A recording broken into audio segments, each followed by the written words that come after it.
right, welcome everybody to your, I believe we're on the 6th episode of Blackmire After Dark. First off, not everybody's there was Chubbs.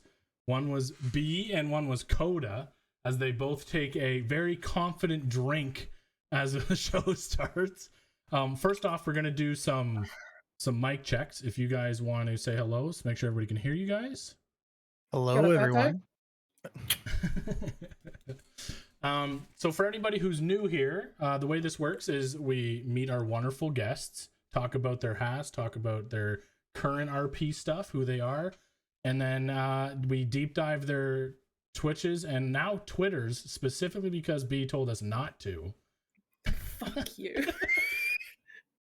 Fuck! Okay. to take a look and see what we can do. This is my first BMad, and I'm very excited. Well, welcome. First off, I want to say thank you to all the new followers tonight. Chat, I'm sorry, but I'm going to probably, as you hear my Canadian accent, I am going to ignore half of you probably while I focus on these two wonderful individuals. Wonderful. Bali, thank you for the 5 gifted subs to the community, and thank you for all the follows. Electro, Chando, Jump, Doctor, thank you very much. Also, I forgot to tell you guys this beforehand. If there's a live fight, sometimes we like to segue to it for, like, you guys have like a bathroom break. I'll show the fight on screen. We'll kind of like, you know, talk about it, and then that way, if you guys have to go to the bathroom, you guys can kind of, you know, sneak away.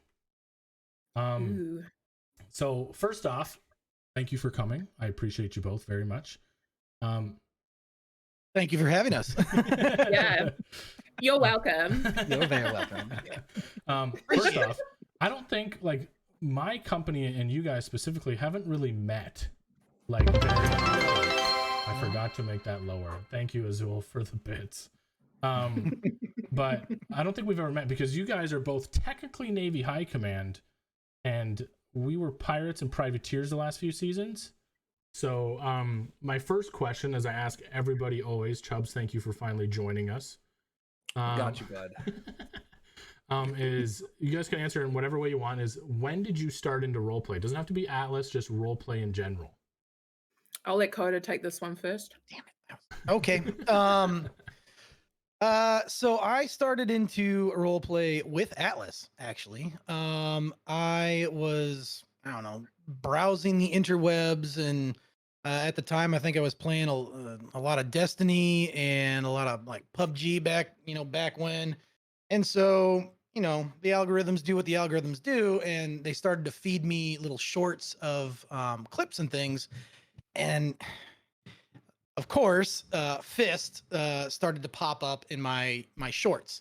And at the time, he was playing Fatbeard, the pirate, and I was just fucking dying. I mean, I didn't know what this game was. I didn't know anything about it. It was like right before the Dark Side Season 1, when they were still doing it on the public servers and everyone was kind of coming in, but he just had me on just rolling with the ridiculous shenanigans that he would get up to.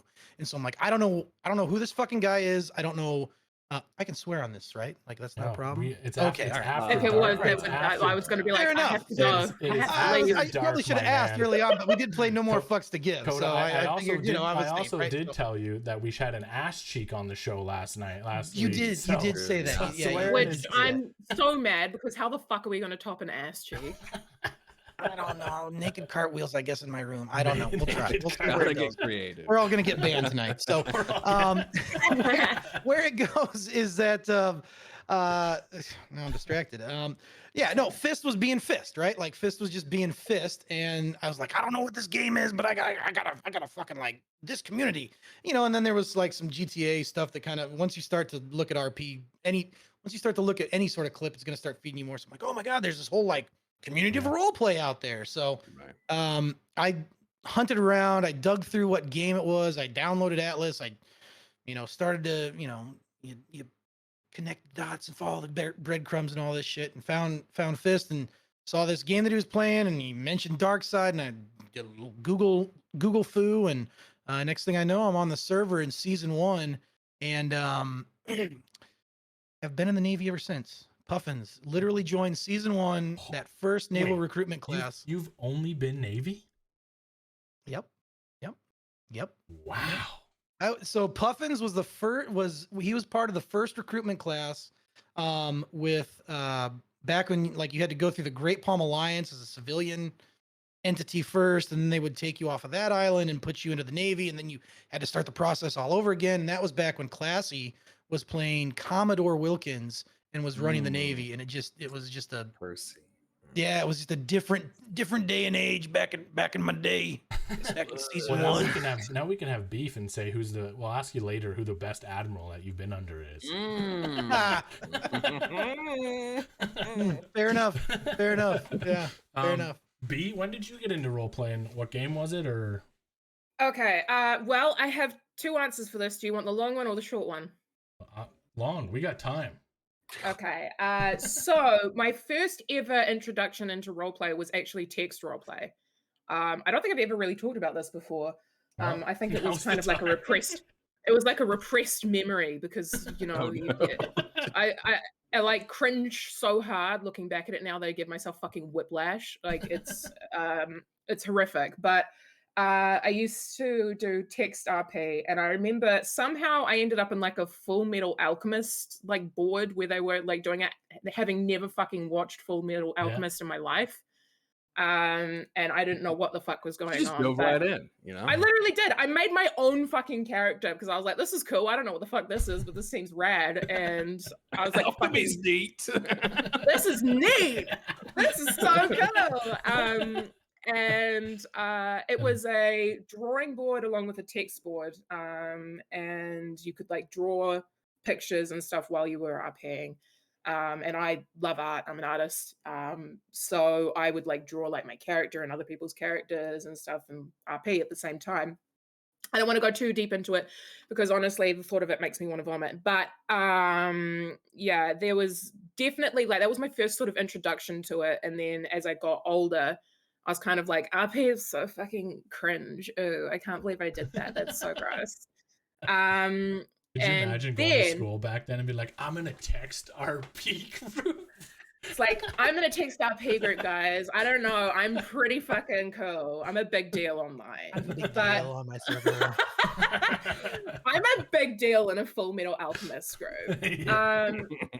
But I left school. I did a whole bunch of other shit afterwards, and at a very like interesting, quite vulnerable, very like dark part in my life, two things happened. I was dating a guy at the time, and he would like watch videos of Atlas.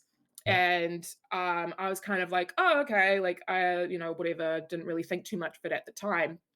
But he would consistently talk about this one guy who we watched.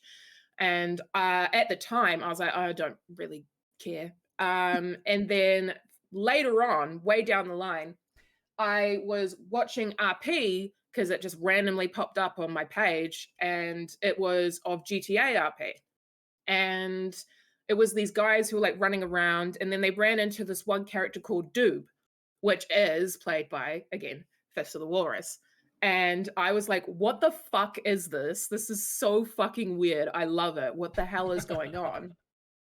And then I went to his channel, and ironically, the first thing I ever said to him was he was playing Atlas. He was playing Atlas when I clicked in, and he was playing Fatbeard. And I actually remember the first thing I said was that he was painted like a rainbow for some reason. And I said, why do your fingers look like bratwurst or something like that? Because it was just his hands, and it was just these red things like popping up from the bottom of the screen. And then I just randomly ended up sticking around. I drew like a bunch of pictures for him. At the time, I was a disgusting Apple user. Don't hurt me. And I remember like I was just doing like a bunch of art for him and like kind of introducing myself to Twitch as a platform because it wasn't something that I was particularly familiar with either. I got addicted to like Fist and his community and RP and like everything that it was. And I remember for the longest time, I was like, I really, really want to give this a go, but I don't have a computer that will let me do this. And so for ages and ages, I just was like, oh, I'll just do whatever the fuck I want on my fucking Mac, I guess. And And then very graciously, I started streaming on my Mac on Twitch. I played Pokemon and a few other things. I'd never played Pokemon like a full like playthrough ever. So I was like, oh, fuck it, I'll give it a go. And a lot of FIST community came forward and donated like stupid amounts of money, which was completely ridiculous. And I cried a lot to get me a computer, which would actually allow me to be able to RP, play games with FIST in the community. Yep. And my first ever introduction to RP was Ark. And I was so fucking scared the entire time because I was like, what if people think I'm weird? What if people don't think that I'm funny? Like, what am I supposed to do? What if people think that I'm a fucking psycho and they're like, I never want to spend time around B ever again? And then the complete opposite happened. People love you. Like, Mouse is like one of the most loved characters in Atlas. Thank you. But yeah, so after a while, I kind of got into it. My RP journey really started on Wild RP, which was the second server that I ever got into, which is a Red Dead server run by Kono and several other amazing staff members. And that really, like, I'm so grateful to just shout them out for a second. They are amazing. I started my like proper like RP life on there and learnt like everything that I know now. Great server to learn on. There's a lot of big names. An amazing server to learn on. And like pretty impressive as the second server ever, just like rolling with it, right? There's a lot of people that have like tried to get in there. To be honest with you, B, like I'm on Wild, but I've never played. Like it's amazing. I got approved, but never played. Oh, it's so good. It is good. So good. Not to derail, but yeah, it's a delightful time. Even just my favorite, and I am like B's a big fucking deal over on Wild RP, by the way. But I'm just a little, wander around, I do about the same thing I do on Atlas, is make innuendo all the time. But just hang out in the bars and crack jokes, and it's fucking amazing. It's fucking amazing. So yeah, it's a good time. Everyone there is just I couldn't count how many times Chubbs and Tony have been in the Discord while I'm there watching Vertical Gaming. Off of Wild RP. Yeah, I love calling me out like that, man. I'm calling you out like that. Listen, there's nothing wrong with it. Verts is a fucking goofy goofster. He's wonderful. So if you have watched him though, did you watch Baz Kerrigan and his? Yeah. The beginning. Of Baz was... I was Georgie. I don't know if you ever saw that, but that was me. Yeah, no, exactly. So there you go. Full circle. So there's a few things in chat that we gotta address before I forget. So first off, Core Future says Coda didn't wear a tie. What the fuck? So I'm gonna let you two have the opportunity here to shit talk Court for not being able to run up his ass cheek. Look, well, I didn't see his ass cheek, but I hope there was enough to see. Is the main thing that I'm worried about. Yeah. You said that there's going to be bathroom breaks, right? Yeah, there's a bathroom. Maybe I go for a tie break. I don't know. There you go. But, yeah. So I would put on a tie if I had one, but I don't. To be fair, Court has some weird thing going on, like with his community. Some guy donated to him $500 and he tattooed his mod's name on his ass cheek. That's how we saw it. Yeah, that's the kind of commitment that I want. That's what I want. You hear that? You hear that, everybody in chat who's in B's chat all the time? We need that commitment. Yeah, I want that level of commitment. I want somebody to tattoo like my name on their ass. I'd feel honored. Grace, even. You've been with Fist long enough. Like maybe it's a question for Fist. Why does Fist not put your name on his ass? Can you get my name on your ass?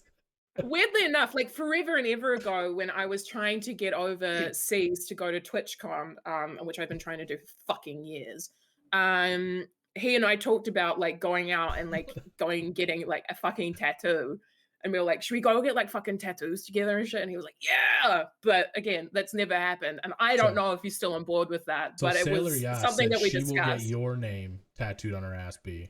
She will put B on I her would ass. be honored. I would be fucking honored. I don't know. I'd reward you in some way. I don't know with what, but I would reward you. Thank you. I'm blessed. The other one, I usually ask people how they got their name. Okay.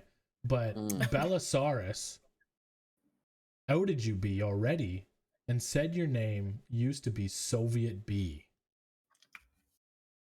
Like, not even like 20 minutes in, your name was Soviet B. Boom. I love my community and I fucking hate them at the same time. So that question for you, B, is both questions. How did you go from Soviet B in the first place to B's knees, and then Coda? I want to know how you got your name as well. So originally, even before Soviet B came to be a thing, my username was Lemon Squeeze on everything. And I remember like forever and ever ago, I like had like I'm obsessed with the color yellow. I don't know if you could tell. But I like had yellow like everything like on any board, and I was like, lemons are yellow. That works. Let's do it. Fuck it.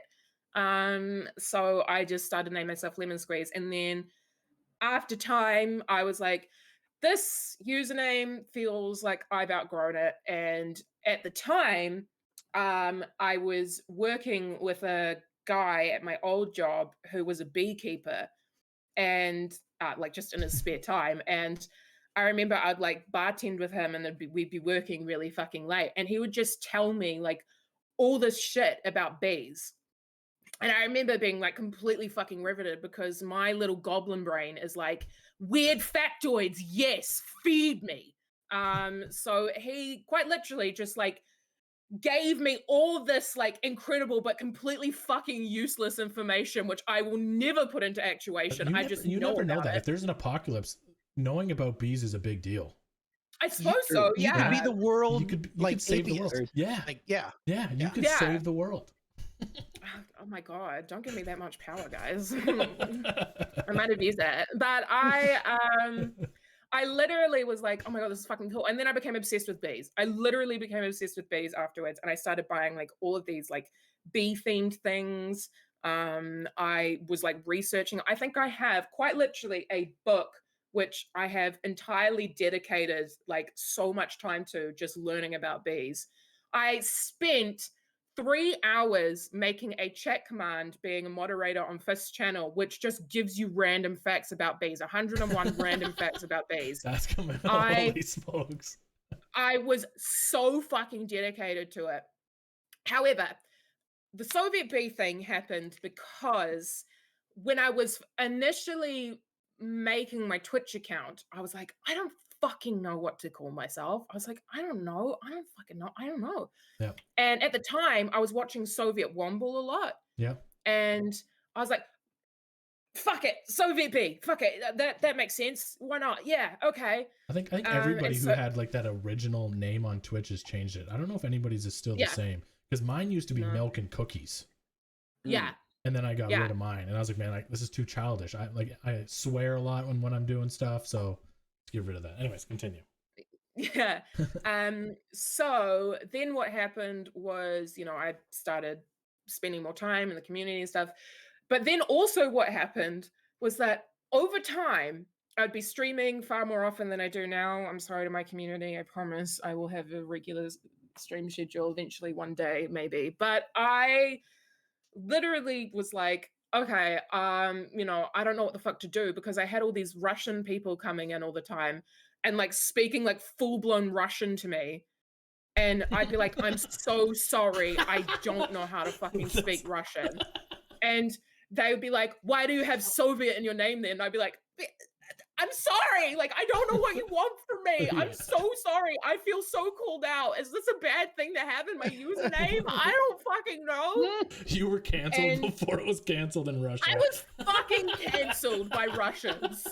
They were like, fuck you. You can't have that in your fucking name if you're not fucking Russian. And I was like, okay, I'm sorry. I apologize. I am a terrible person. I take it back. I did a Didn't you know you needed permission from the gatekeepers, B? Come on. I needed a fucking permission, and I didn't get it. Fucking woe is me. I am the worst human being on the planet. However, I was in somebody's fucking stream forever and ever ago. I don't even fucking remember.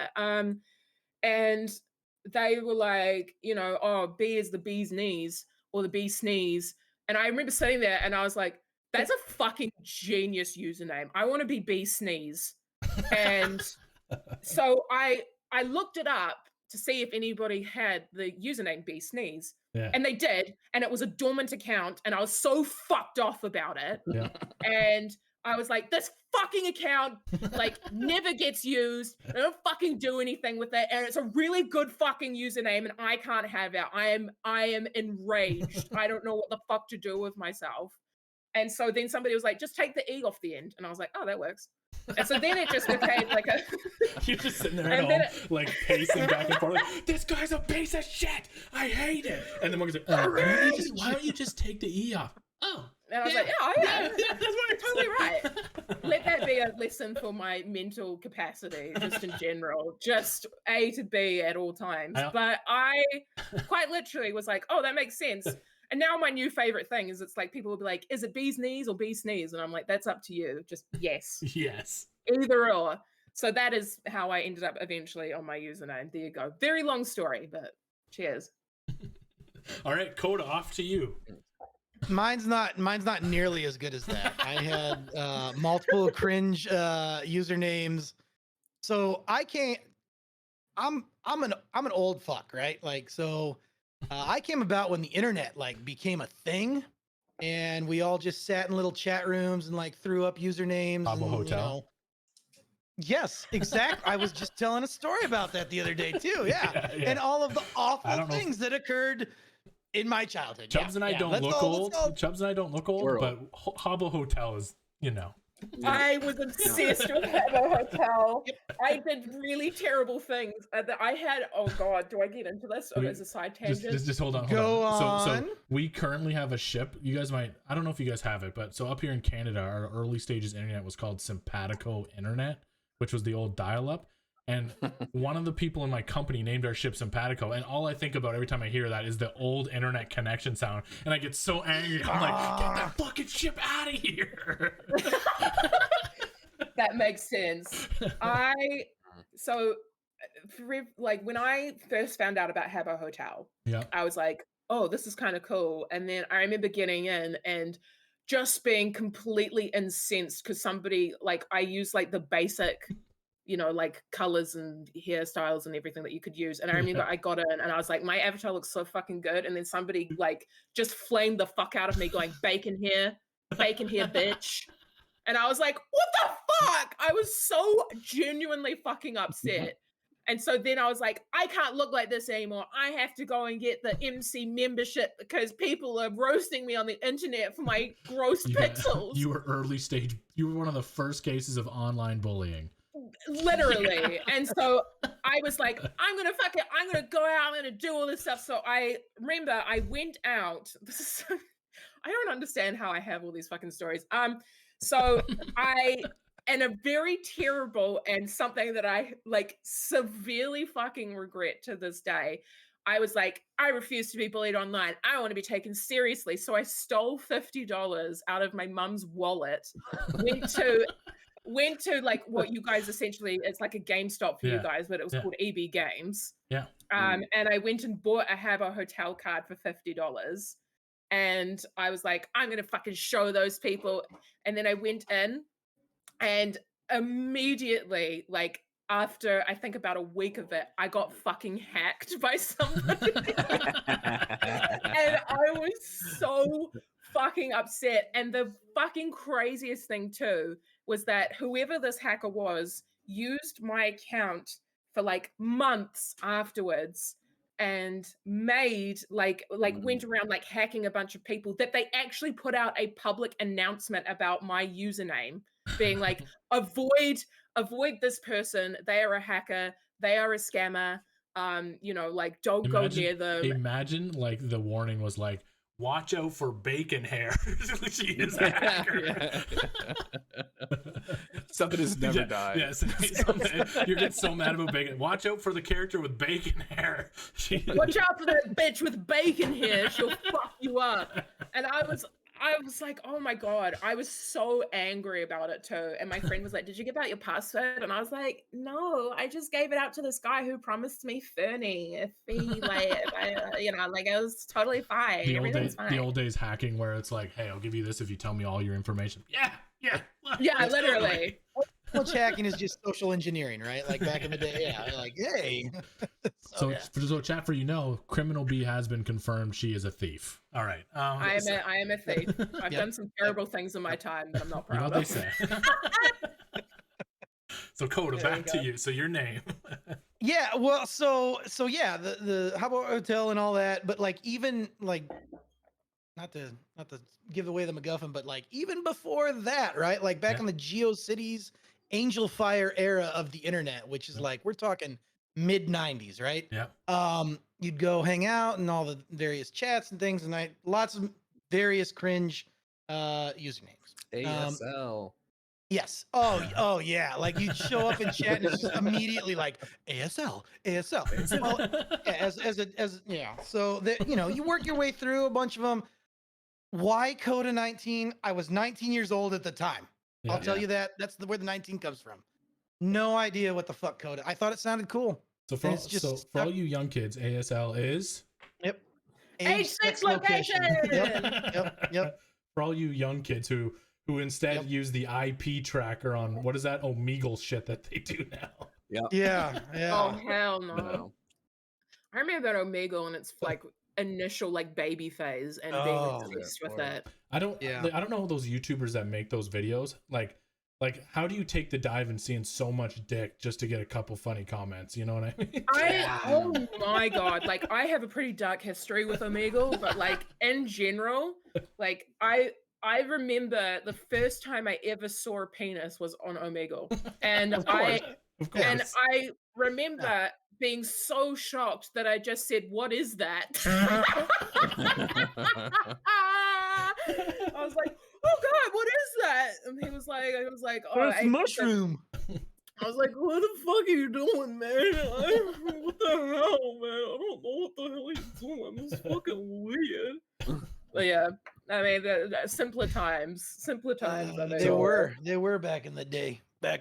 Yeah, absolutely. So now we've established that you both have kind of joined RP communities because of Fist.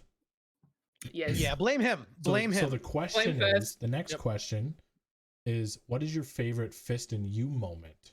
Because you guys must have RP'd with Fist quite, and must have been, since you guys have all been like way back in season 1, you must have had a lot of RP time with them.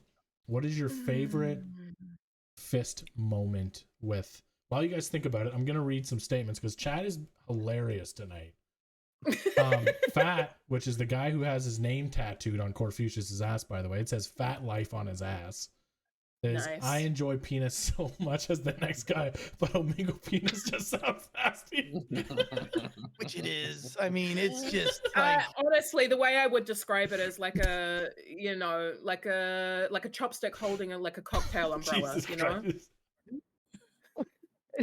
Yeah, you could have been any username on Omega at one point in time, and it's just like a dick just appears on your screen. Like it'd be like, burly man like bang 69, and it's like, oh hey guy, want to see my dick? And it's like, no, like I don't know where you got that from my fucking username, but cool, bro. You do you.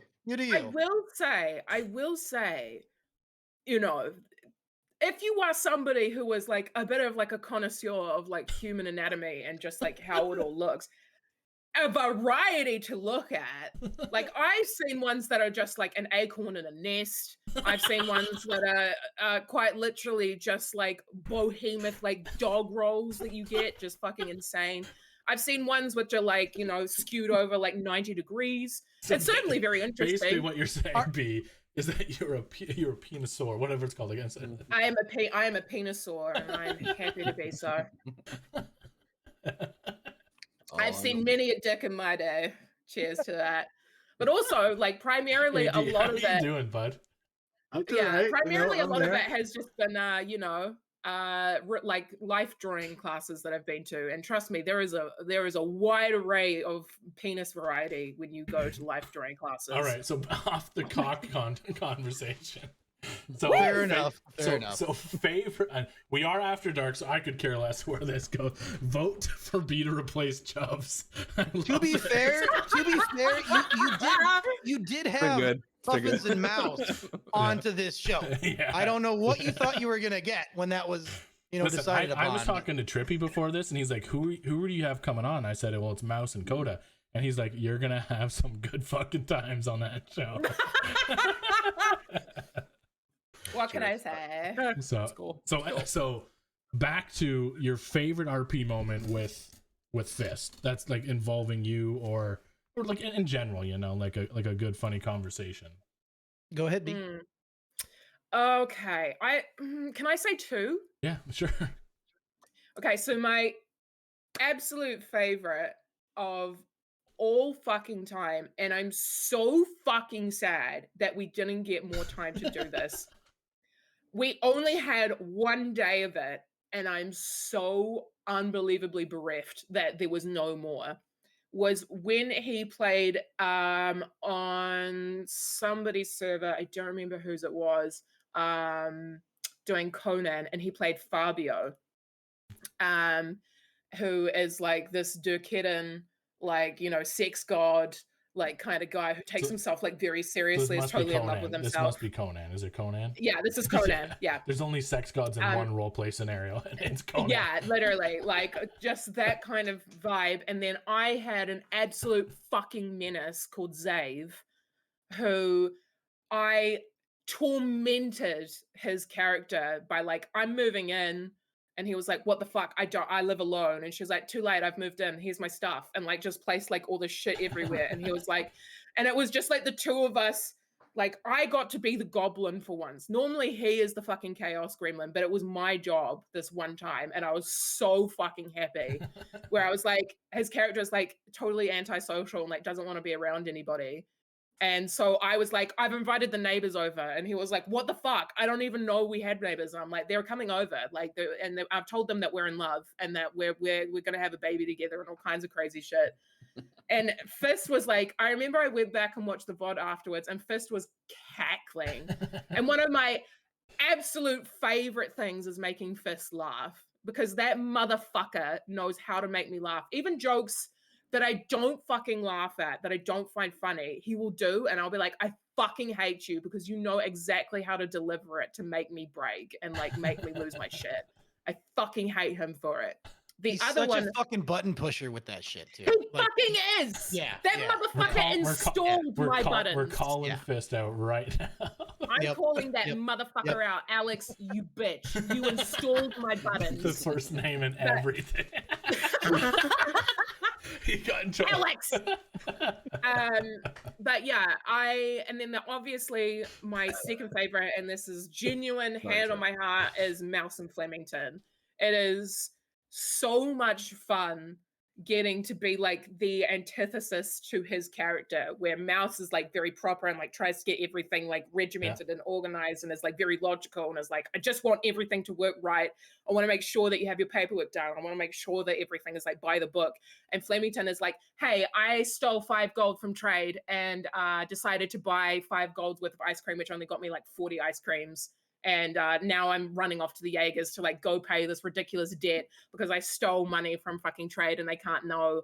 Like, it's just like completely fucking like chaos. You're like, don't take this the wrong way, but you're like the assistant that like covers up the bad doings of your boss, like constantly. No, that is primarily Mouse's fucking job. It's just like sitting around and being like, I have to correct like everything that he does and like make it look like it's okay when it's fucking not. You get to wake up to Flemington spend 199 gold on a rhino, instantly falls back asleep. Like, I can't which that. Coder and I take great, like, just absolutely relish in murdering just the plethora of rhinos that turn up on the island. Yeah. So much fun. Do you still get rhinos now? The rhinos have relatively ceased for now. Yeah, literally for now, because I know Alex and I know how his mind works, and he will work it in some point. Like 100%. 100%. I know that he will. And 100%. Coda, you're I know you said you had 2B, but we'll go to Coda here for this next one. Oh, those were my two. Those are your two? Fabio, and Mouse and Flemington. So I didn't really interact. So Puffins has been around since season 1. I have not had a chance to interact with Fist a lot until he joined the Navy in 5.0. Yeah. I had watched a lot of streams of Fist, and when we found out that he was going to be a captain in 5.0, there was there was a lot of excitement and a little bit of terror as well, because it's Fist of the Walrus, right? Like, what, we're trying to build this, like, this semi serious, sort of memey, but not like over the top sort of Navy. I got brought in as the operations secretary that season, and so it was like, how are we going to fit this? How are we going to fit what he does into the Navy? And the first interactions, introduced myself as the secretary. I think my favorite moment in general, from all of those interactions, and it's with the Rhinos. It's going to be with Rhinos. It was the day that they were all taken out to the fucking island, and we just started dropping mortars on him. And his just genuine disappointment as some mortars started and kill those fucking rhinos. If I'm not mistaken, I think that was so watched, right? Like, he was like overlooking it, right? And then all of a sudden, he was the mortars swimming out to him. Yeah, he was swimming out. It was on the island, right? Like, it was on the island. Yeah, and he was telling people to stop. Yes. Yeah, I remember seeing that. I loved it. Where it was like, we had the tradition of shooting the Lord's Island. Yeah. And there was a day where he put the fucking rhino in Mouse's room, which, first of all, Mouse completely lost her shit, and was like, I'm going to fucking kill it. Then he tried to hide it from her. She found it. Then I painstakingly dragged the fucking rhino like all the way to the Lord's Island, put up a sign saying free target practice, drew a massive target on the rhino so that like everybody who like went through the tradition, which was like most of the captains of like shooting the Lord's Island. Yeah. I was like, here's your target, go for it. And then as we were leaving the port one day and I was in Flemington's ship, he was like, is that my fucking rhino? And I was like, I don't know. I've never seen that before in my life. Could be, who would do such a thing? That's terrible. Oh my God. And, he completely lost it. If I recall correctly, he like pulled over the ship before we went down on patrol and like tried to rescue it. And there were ships shooting at it as they were going out. It was so much fun. I love shenaniganery, like in Atlas. It's some of my favorite stuff. Yep. It sounds like you two are like, you know how like every company has the two troublemakers? It sounds like. Now listen. Never. No. How dare you, sir? Mouse is a master within the Royal Navy. She is master of houses to keep all of those houses in line. Puffins is an operations secretary who is to absolutely keep the Navy captains in line. I don't know what you're talking about right now. That's just ridiculousness. I would never, sir. No. How dare you? Here I'm thinking, I take my job very seriously. It's hilarious to look at it because, so like, from our point of view, right? So like, we've been pirates and privateers, and every time we go to the Navy Island, it's like full on business, right? Like, everyone's like, we're the Navy, we're the Royal Navy. And then to hear your guys' story in the background, like, all I can picture is like Ven walking and Fist walking like in a serious manner, and then you guys are like up across the roofs, like, when are we gonna fuck up now? It's just like, keep going. So to be fair, there's a time for business and there's a time for shenanigans. And the time for shenanigans is usually after about 12 p.m. Eastern Standard. 12, when they all go to bed. The DJ hours. Yeah. The DJ hours, which may or may not be referred to as Navy After Dark in certain circles. Yes. I don't take any responsibility for what happens Navy After Dark, right? So that being said, during the day, there's business to be had, there's paperwork to be done, there are operations to be generated. but She then can't even Puffins keep gets a a straight fucking face. bra drawn on his chest, and shit goes sideways. That's just how it works. That's just how it works in the fucking Navy. I don't even know keep what a you're straight talking face. about. I would never do such a thing. How dare you? Listen, okay, in all seriousness, I play Mouse as like a pre-serious character most of the time. Like she does her job. She is like I like to call her the embodiment of fucking stress. Like Yeah. she is consistently fucking stressed all the time and is like holding on by a fucking hair like all the time. And the only time that she like lets loose is generally when she's hanging out with Puffins or like some really close friends of hers, like Amaris, Balake, Dibs, a few other people, when she can actually be like, okay, everything's fine. However, I have a really like small, just horrific part of me that's like, there's a goblin in there, and I have to release it every so often or I'll die. Yeah. So for the longest time, I'll pick a specific target and I will torment them. And I feel so sorry for whoever becomes like the target of that particular thing, because Blackwater was one. I was gonna say Blackwater Ferguson. Blackwater Ferguson. I know there's more, but like, there was Hex. There was who else? Captain Kinsley. Like a few people. Worthington as well, where I will just go out of my way to like do something really fucking stupid that if it makes nobody else laugh, it'll at least make me laugh. So with Blackwater, and I feel so bad because I did Blackwater so dirty. The first thing that I did was there was a particular night where he had been up for like a ridiculous amount of hours. Oh yeah. And so to try and get him to go to sleep, I just jokingly threw like dropped a stone on him to like, be like, go the fuck to sleep. Which is hilarious because it's a stone, but it shows up as a box in the game, right? Like, yeah. So I threw the stone at him to like get him to go to sleep. And then as I was running away, he shot at me. Now, if you retaliate against me, I immediately am going to be like, I don't fucking care if it was a joking shot. If you meant to hit me, it's on. So I quite literally then spent, I want to say, the next 2 weeks tormenting him with stones. So I would randomly like turn up every so often and just throw like endless amounts of fucking stones at him. And then he would like, start throwing bricks. And so I was like, okay, I have to level it up. So then I would fly over the top of him and then just drop like an army of bricks, just like as a trail, like behind him and stuff like that. And then it got to a point where it became so outlandish that I then drew a stone on his prized tiger that he had.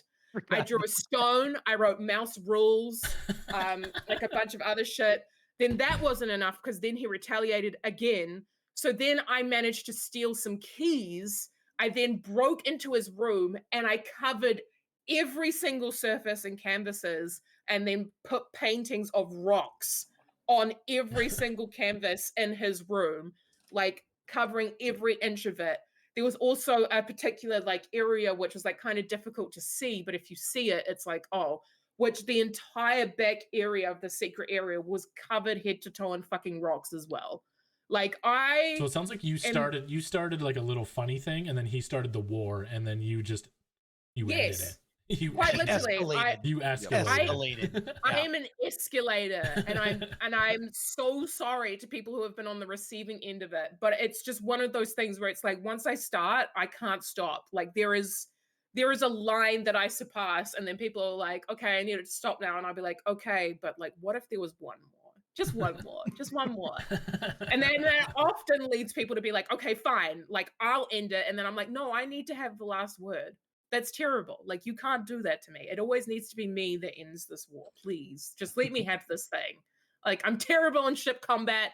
I'm fucking terrible at comebacks. But just let me have the end of this fucking dumb goblin war. Like, please. That's all I ask for. It's so amusing that you have like all of these stories about all of this stuff, because I'm going to tell you from your point of view, you're like, oh yeah, it's great. But from everyone else's point of view, like even in chat already, Jubilis, Mouse is a national treasure. And then I guarantee you Blackwater has a complete different kind of mindset with this rock thing going on. Blackwater then eventually just started shooting Mouse on sight after a while.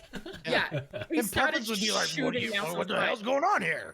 Yeah. Or he would come up to her and just have a gun out and just standing over the top of her and being like, what are you doing? And Mouse is like, I don't know. I've never done anything wrong in my life. Yeah. Why would you accuse me of something? That's so terrible. You just play, play like this innocent character, and then it hits like as soon as the clock, like the all I picture is this big tower at the Navy Island, 12 o'clock p.m. EST hits, and all of a sudden you're like, it's time. No, literally, like just Mouse like transforms into a goblin. Yeah. It's like all the time dark hours. All of a sudden, Mouse turns around and she's a goblin. It's like, okay. Yeah, I think the first like shenaniganery that I brought Coda in on before they were like a thing was Mouse was like, do you have like spare time? And he was like, oh yeah, I do. And she was like, time is "You Mouse, wanna, what do like- you need? yeah, she's like, do you want to maybe perhaps like go and gather as many sheep as we can and just stick them in the NID building? And like, Oh man, let's do it. yeah, like literally just went around the island, like searching far and All fucking of wide. them. Yeah, to find as many Grappling 'em. fucking sheep as we could and grapple them into the building. We spent like 2 hours trying to get Fucking this time. one fucking sheep inside. And then like every time we did, they'd immediately like try and go out. So we had to like close the door. So these They weren't were even so tame. These weren't fucking even tame. stupid. You Like put those wild. sheep were so terrible. You put wild Oh. sheep in. You didn't even tame them. You put wild No, sheep. wild sheep. Wild fucking sheep. And then there was a night where I was like, you know, Amaris, who is like one of Mouse's like absolute best friends who runs the stable, was like, I need a sheep. And she was like, okay, what do you need? And she had this bright orange sheep, and Mouse was like, perfect. That is Ferguson colored. So she went and took it like all the way up to the top of his building, named it Fergie because he fucking hates the name Fergie. Yeah. Drew a Scottish flag on it, and then on the other side said, you're welcome. And then with like a little kissy face at the end. And then I remember it was me, Amaris, somebody, I think you were there, Coda, and we were like all standing on like the Admiralty building, like watching through spyglasses for him to wake up and see it. Yeah, so I woke up and you know in 5.0 5.5 Puffins would wake up, immediately do his yoga thing because that was kind of me just getting shit ready. And they saw Puffins out on his balcony, and I mean just, and they're like, you got to see what we did. You got to see what fucking bright orange sheep. I almost choked. I was laughing so hard. Which is honestly a majority of my experience with when Mouse gets Puffins into some sort of fucking shit. I'm on the back end, like barely I mean, breathing. like you guys are like high command. Like all that's gonna happen is like what, like Ven comes down on you and yells at you guys, right? I will say, I do feel, and this is just me, like Ven, like, sorry, I do feel like I get away with murder a lot. And I genuinely feel fucking terrible sometimes because I'm like, I shouldn't get away with this, but I do. And Like- I've like Like one of the questions I have for you is, how does it feel? Like this is how much you get away with, right? The Navy went to war for you. do you want to know my genuine, like, honest reaction to that?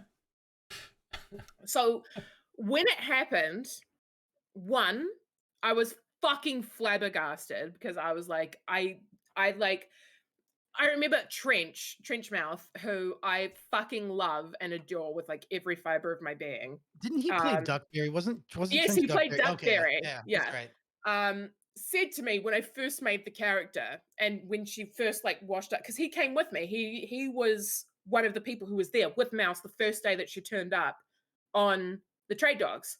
And like their two characters were like in a relationship, but like the two of them were like really fucking weird. And Mouse was like, I don't know what the fuck is going on. Long backstory. Anyway, when I first made Mouse, he said to me, he was like, I fucking bet you that Mouse will like turn into a massive character on the Navy Island. It was my first time ever playing Atlas. I was still kind of like, I mean, even now, I am a horrifically like anxiety, nervous person, like just all the time. Like if I'm doing anything for the first time, I'm always like sitting there like shaking, being like, oh my God. But I turned up and I remember saying to him, I was like, shut the fuck up. Like, that's not going to happen. Like, that's so fucking stupid. Like, Mouse is going to be an annoyance more than anything else. I have this horrifically, like, high-pitched voice. She's, like, super stuttery. She's super nervous. People are going to be like, she's a fucking hindrance more than anything else. And then, literally, when that happened, I was like, oh, fuck. People actually like Mouse more than I thought they did. And I was genuinely, I felt fucking guilty as well, because I was like, oh, like I didn't mean for like an entire port to get leveled. This throwaway character that I made just lit the world on fire. So like this is the part where people, this is part of the show I love, right? These guys were like, man, people love Mouse. That's great. Our port got leveled, but good story. And now it comes to air that it was just a throwaway character this entire time, and they died for nothing. She was supposed to be a throwaway character. When I first made her, I fully expected her to like die in combat, or like something like horrific to happen to her. Like, you know, she gets kidnapped by pirates and they are like, we're gonna fucking kill the weak, like gross, smelly one. And I was gonna be like, yeah, oh yeah, this is my death.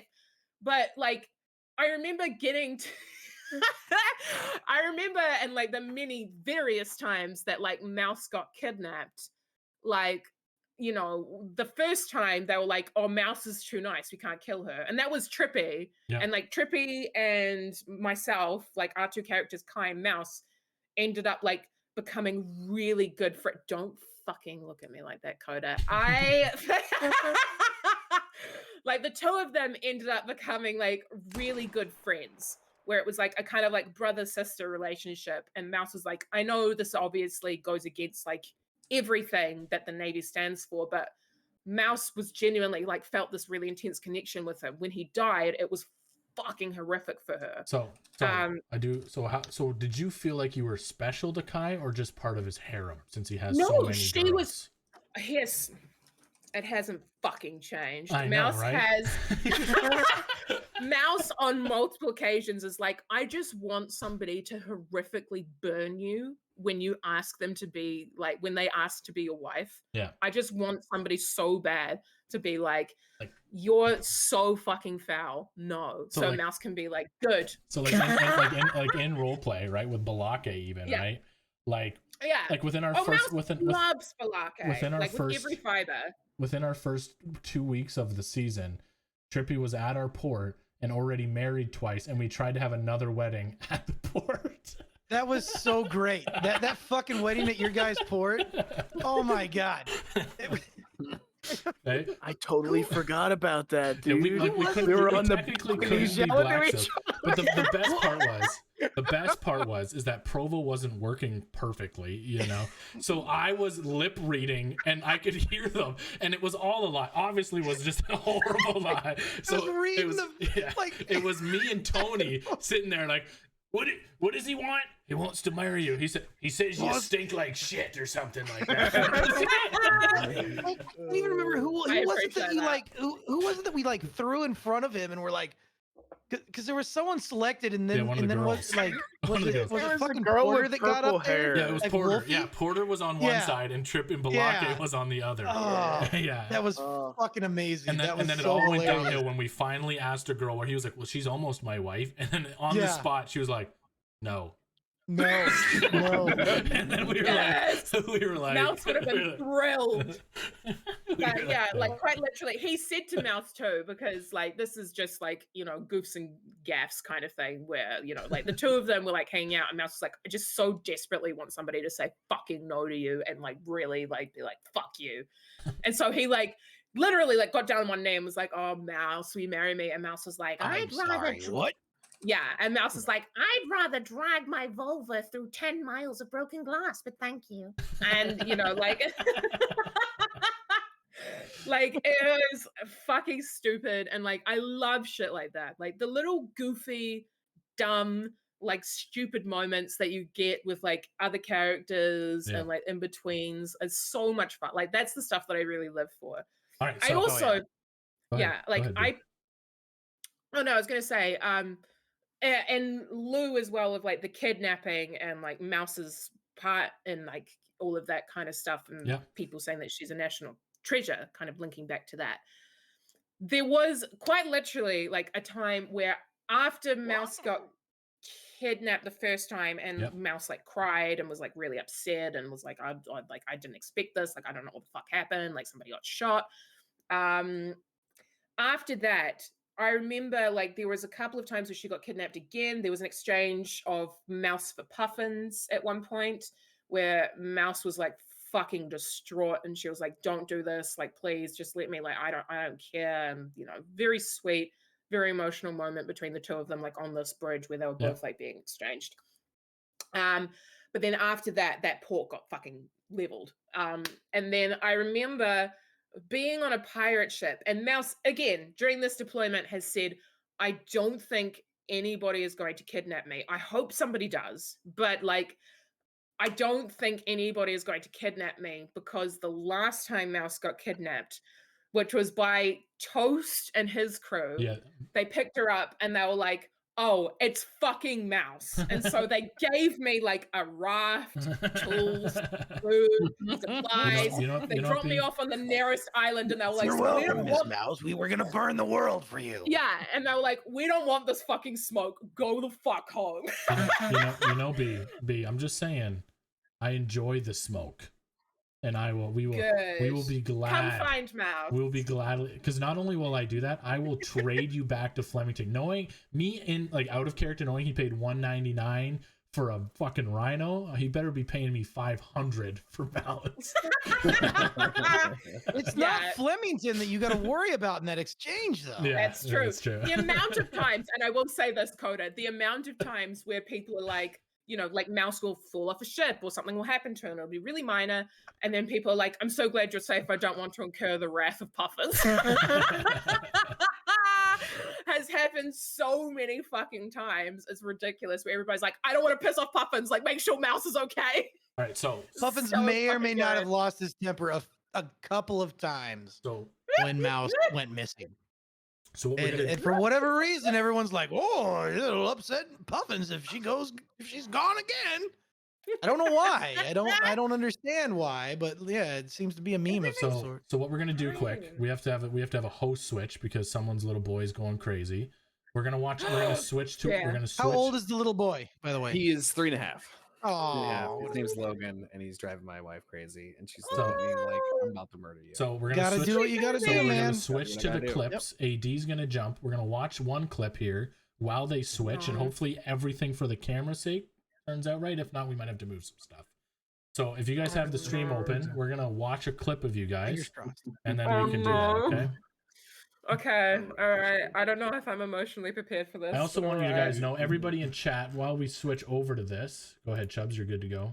Bye, Chubbs. See ya. Thanks for being on here. Have fun. Thanks, Chubbs. Bye-bye.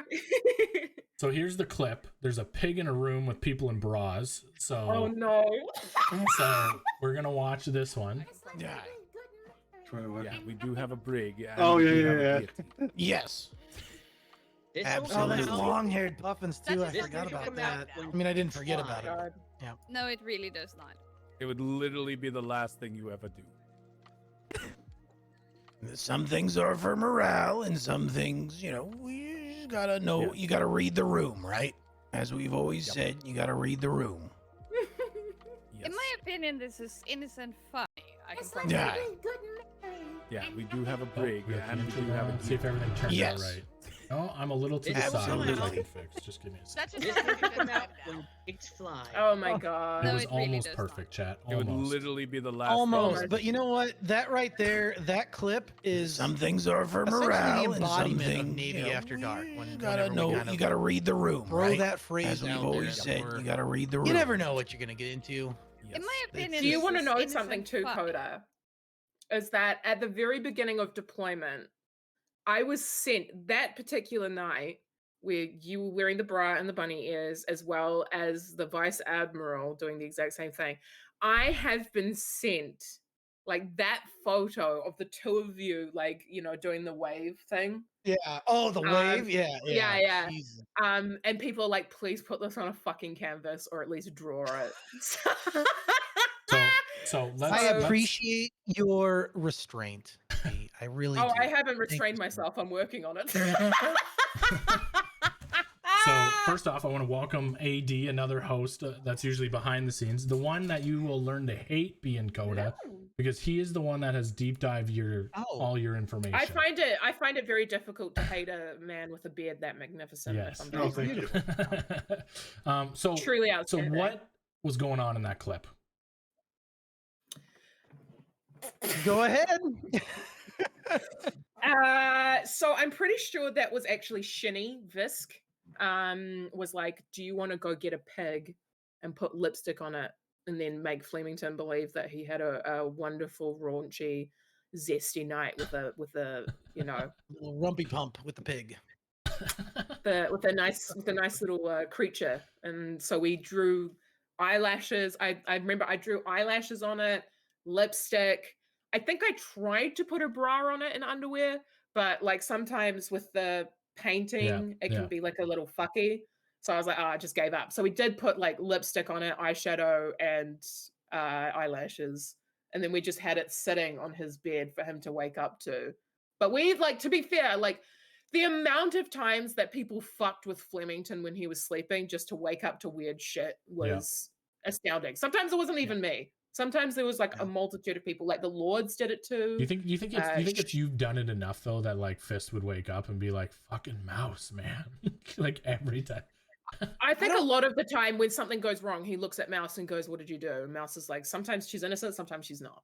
Well, and it happens so often that he's like, at this point, Flemington's just like, well, it's another morning. So the guy in chat, Visk, says Benji and Coda had been helping me get the pig in there in the first place.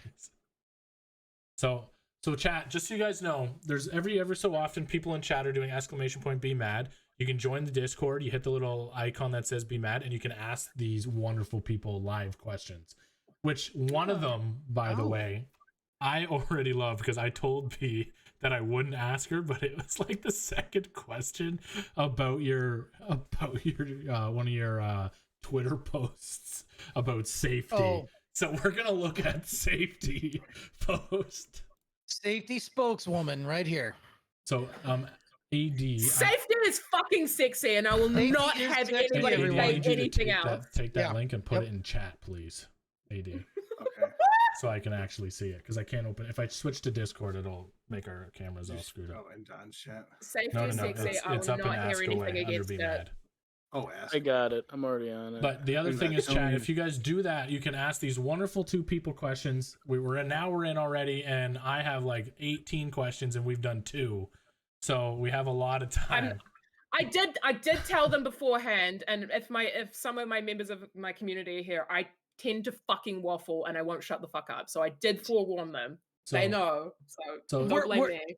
The problem is that you have 2 individuals with the gift of gab on this fucking. Hey, I'm totally okay with it. I think chat. If you're liking it, put ones in chat. If you're enjoying it, hit ones in chat. So here is the safety one of total. Lock up your significant others, because I'm about to scoot McCute over to your house and give them an ick. Give them the ick. Yeah. So boom, baby. So here, I'll even make the picture bigger if you couldn't see it before. Listen, okay, all right. I'm gonna say this right now. Okay, I'm studying at university. It's my first time ever going there. I'm now a student in nearly my fucking 30s, but I have to literally, because traffic going in and out of the city where my university is a fucking nightmare. And so I was like, okay, well, I have to literally get a moped or something so that it's going to be easier for me to get in and out of town. And then I was like, okay, well, obviously, I'm a big woman. I'm tall, and I fully embrace that. But even at the same time, I'm on a dark scooter. I have a dark helmet. So I was like, oh, for fuck's sake, like I'm probably going to need some safety here. Yeah. So I remember I went I went to a motorcycle place where they sell like a bunch of gear for like long treks and stuff like that. And I said to them, I was like, hey, like I need some gear for my bike. And they're like, oh, you know, cool. So they like kind of like walk me through everything. And I was like, yeah, I just want to make sure that I'm like highly visible and stuff like that. And they're like, okay, sure. So they went and like that, yeah. So they went to the section. They went to the section and there was like all this like high vis stuff. Now, a lot of it was like quite subtle. There was like high vis like strips and stuff on like jackets, like leather jackets and stuff like that. No, I am a entity of fucking chaos and, you know, just gremlin entity on two legs. And I was like, no, I want that. And I pointed to like the full like high vis yellow suit. And they're like, are you sure? And I was like, yeah, it's for my moped. And they're like, oh, it's not for a motorbike. And I was like, no, just a moped. And they were like, and they're like, oh, that'll work. They're like, that'll be fine for you then. They're you don't need like the heavy duty, like full blown like Kevlar this padding. badass chick came in to get a kitted for her freaking dope ass motorcycle, and they're like, yeah, get this, and then you're like, that she takes into One, town. I'm so glad that you think I'm dope ass, but at the same time, I am a horrific, most like embarrassing human being that has ever existed. Like the amount of like horrifically embarrassing, stupid, weird, psychotic stuff that could happen to a human being, I can almost guarantee you has happened to me at some point or other. I don't know how, I don't know why. It's just because I am a fucking weird SCP human being that lives on a fucking landlocked island. You're a text role player is why. That's why. Yeah, that's why. I should have fucking known the day that I picked up text roleplay at 13. Yeah. I should have known. My life was It would lead you to this point. My life was fucking cursed from then on. I should have known. So Jazza says, can you ask her where her Wellington boots and Velcro gloves are for that picture? Listen, okay, I'm on a budget. I'm a student. Do you expect me to have fucking money? Do you know how much money I have? Speaking of that, if you go into the title of the stream, you can go to both of their streams, and because it's September, you can subscribe to both of them. Just saying. Politely, I wouldn't recommend it unless you want to give me infinite amount of guilt because I stream like once a month. So you hear that, chat? If you sub to B, you get free guilt added to it. You're gonna steal me with free guilt. Yeah. If you want to psychologically torment me from all the way over in my tiny little landlocked place, then feel free. I could just imagine like you go on to Twitch and you see a subscriber and the title is, "Are you guilty enough to stream yet? Are you guilty?" Just like their little message. I will say this, like, just to talk. I hope you don't mind. I'm gonna kind of like, okay. Go ahead. My community, like I said, I love them and I fucking hate them at the same time because they like have made some cursed shit. Professor, I'm looking directly at fucking you. But I like. Professor's a fucking like he's a gem. He is a fucking like all-star, man. Can I gush about him for a second? Yeah, because do it I up. love him. Okay, so Professor has been with me since day one of my since I started streaming. Yep. He has made alerts for me. He goes out of his way for me all the time. He's set up stream alerts. He's made like audio clips, not only for me, but for many other people. Like he dedicates so much time to a channel which I'm going to be completely fucking honest about is kind of dead. Like I never do anything on it, but he'll always set up like new surprises for me, all kinds of like crazy weird stuff. He sends me like memes and other stuff. He sent me links recently to like stuff that I could like access if I wanted to. He is such a wonderful human being and I'm so fucking unbelievably grateful that I think a lot of streamers have that. We were talking to Court about this like last, right? Like there's always that one individual that makes you have that kind of drive and that helps you out a lot. So like I have if it weren't the Professor, I wouldn't stream again. So I have genuinely like my community is in the same boat. Like I love and hate some of them, and like there's a guy in here named Tony who messages me all the time to tell me to stream all the time. And there's also a girl named Saphira who will, if I don't stream for a day, sends me a message and goes, I went to click your stream today, but you weren't live. And I'm like, this what? And then like, I got to stream too. You know what I mean? The amount of things that we say as streamers where it's like, we don't give a fuck about our community. Like the second that one of them is like, I was sad that you didn't stream today. We're like, oh my God, I'm so sorry. I still up to this point. Yeah. Like, we shit, bottle of alcohol. Yeah, you shit talk your stream, and then all of a sudden, as soon as they send you one loving message, you're like, fine, I'll do it.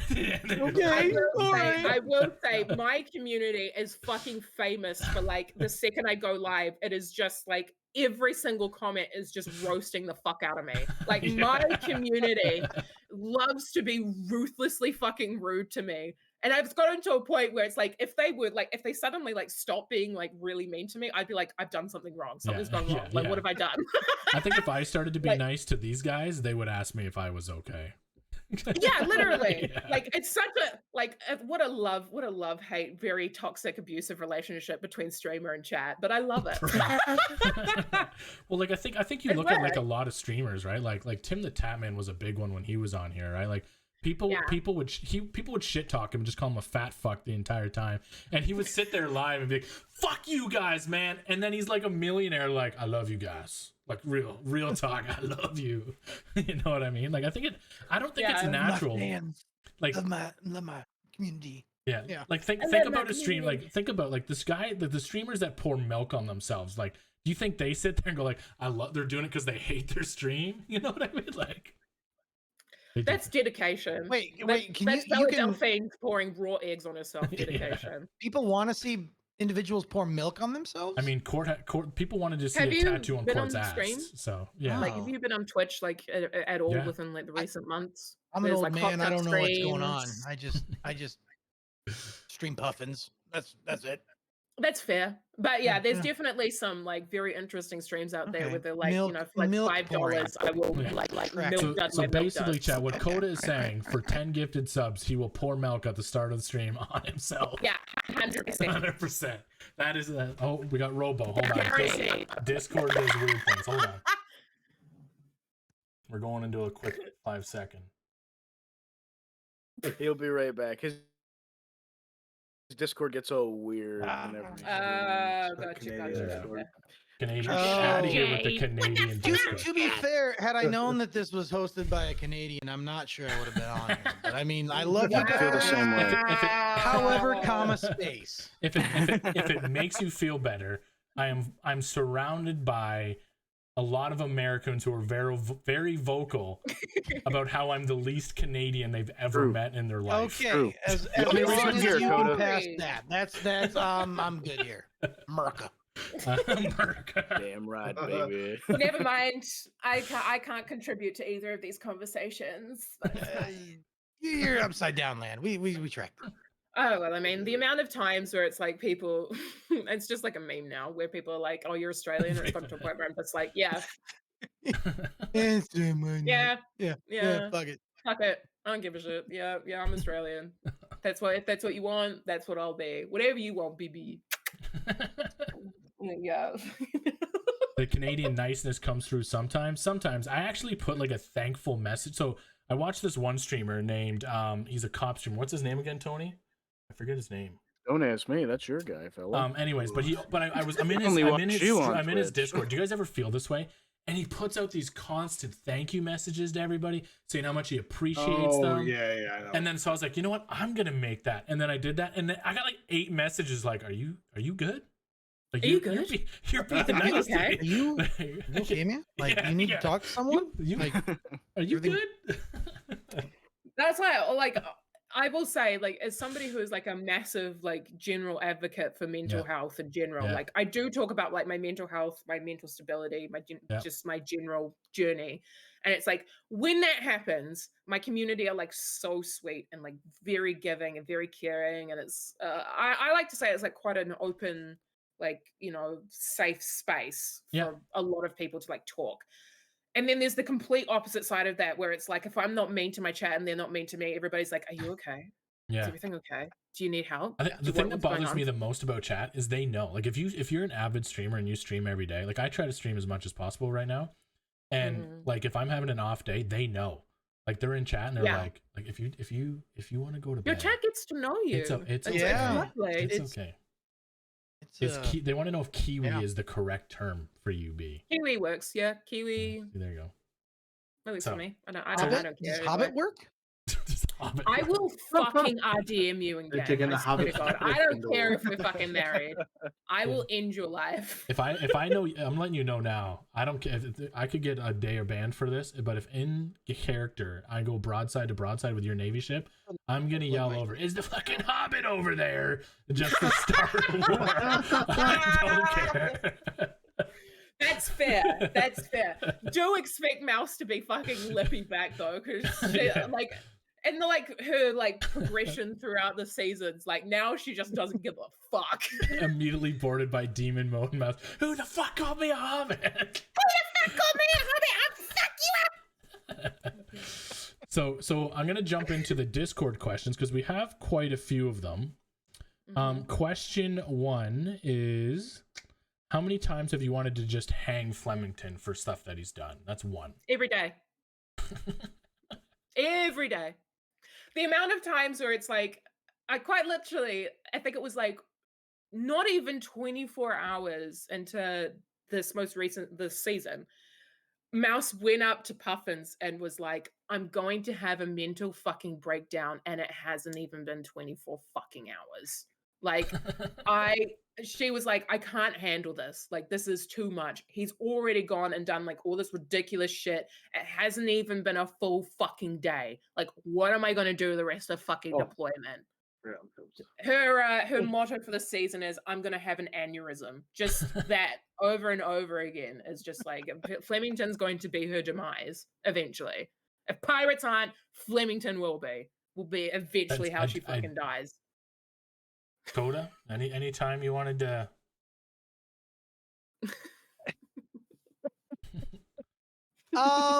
So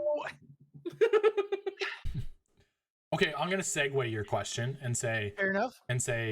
Is there any times that Flemington and Mouse that you want to hang either of them? Well, I mean, Puffins is like absolutely, enamored with Mouse. I mean, that's not even a. She's fucking led him to the dark side so many times that it's ridiculous. So I mean, yeah, no. she got you half naked in a room with a pig. So I know. How dare you? Bra And bra on on you. man tits. It doesn't matter. Like he's you? accepting of it. He's just like, listen, like at this point he knows what he's getting into, right? Literally just like a couple of days ago, Mouse was walking around with a paintbrush and Puffins was like, I trust Mouse with my life and every other aspect of like anything. Like I would die for Mouse, but I do not fucking trust her when she holds a paintbrush. At all. At all. Like at that point, like trust just goes out the window. That is the indicator. She pulls out that paintbrush, trust gone. Just gone. Yeah. Yep. So it's happened a few times. It's happened a few times. But as far as like wanting to hang Flemington, like yeah, Puffins. What I shouldn't even say Puffins at this point. I should just say operations, because I'm sure Adrian would be out there. Which I would be remiss if I didn't shout out fucking Adrian with a Y. Who has brought in. You guys had him on obviously earlier. Yeah. A couple of weeks ago or whatever, but. That cat, he makes operations really what it is. Like I'm a big picture dude, and Adrian is like, okay, here's how we translate this big picture into actual tangible processes that we can repeatable processes that we can put into the Navy and da da da da. So let me just shout out him. 2, both Davenport and Puffins want to probably hang Flemington at multiple times. The latest and greatest though was this fucking thing with the hat. Like he lost his goddamn mind. The war with over the whole thing. Yeah. So it's just But no, there's been multiple times. The rhinos in season 5.5 were a big one. Yep. Anything with a rhino in 5.5. I don't know if you saw the clip of like, the first island that Flemington found rhinos on, and Puffins just had to be along, just happened to be along for the ride, and Wasn't he we on the? fucking Wasn't he formed on? firing lines and executed all those sons of bitches. So I it is what it I is. swear he was gonna run in like he went on a safari already, right? Right? Was that Yes, yeah, he went on a safari, yeah. He right? did. So he did the Invisible Gem Scorpion. I was supposed to be there that day, but I had yeah. other things, and I was so sad because first off, the Jaegers have the privateer Jaegers have come in to the PLU. One, that group is just a fucking delight. Like they really Yeah. are. Just their RP, their understanding of the mechanics and just everything. They really are. They're enjoyable. That's why we ended up choosing them for our first 48. And all this, you know, just a good group, just Yep. a good RP group.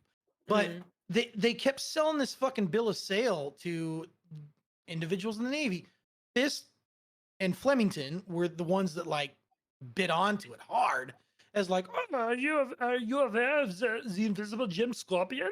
If not, let us educate you on the Invisible Gem Scorpion. No one knows what the Invisible Gem Scorpion is, and they just kept going with this whole fucking thing over and over again, to the point that like we all thought that this was just a fucking shtick, right? Like, Yeah.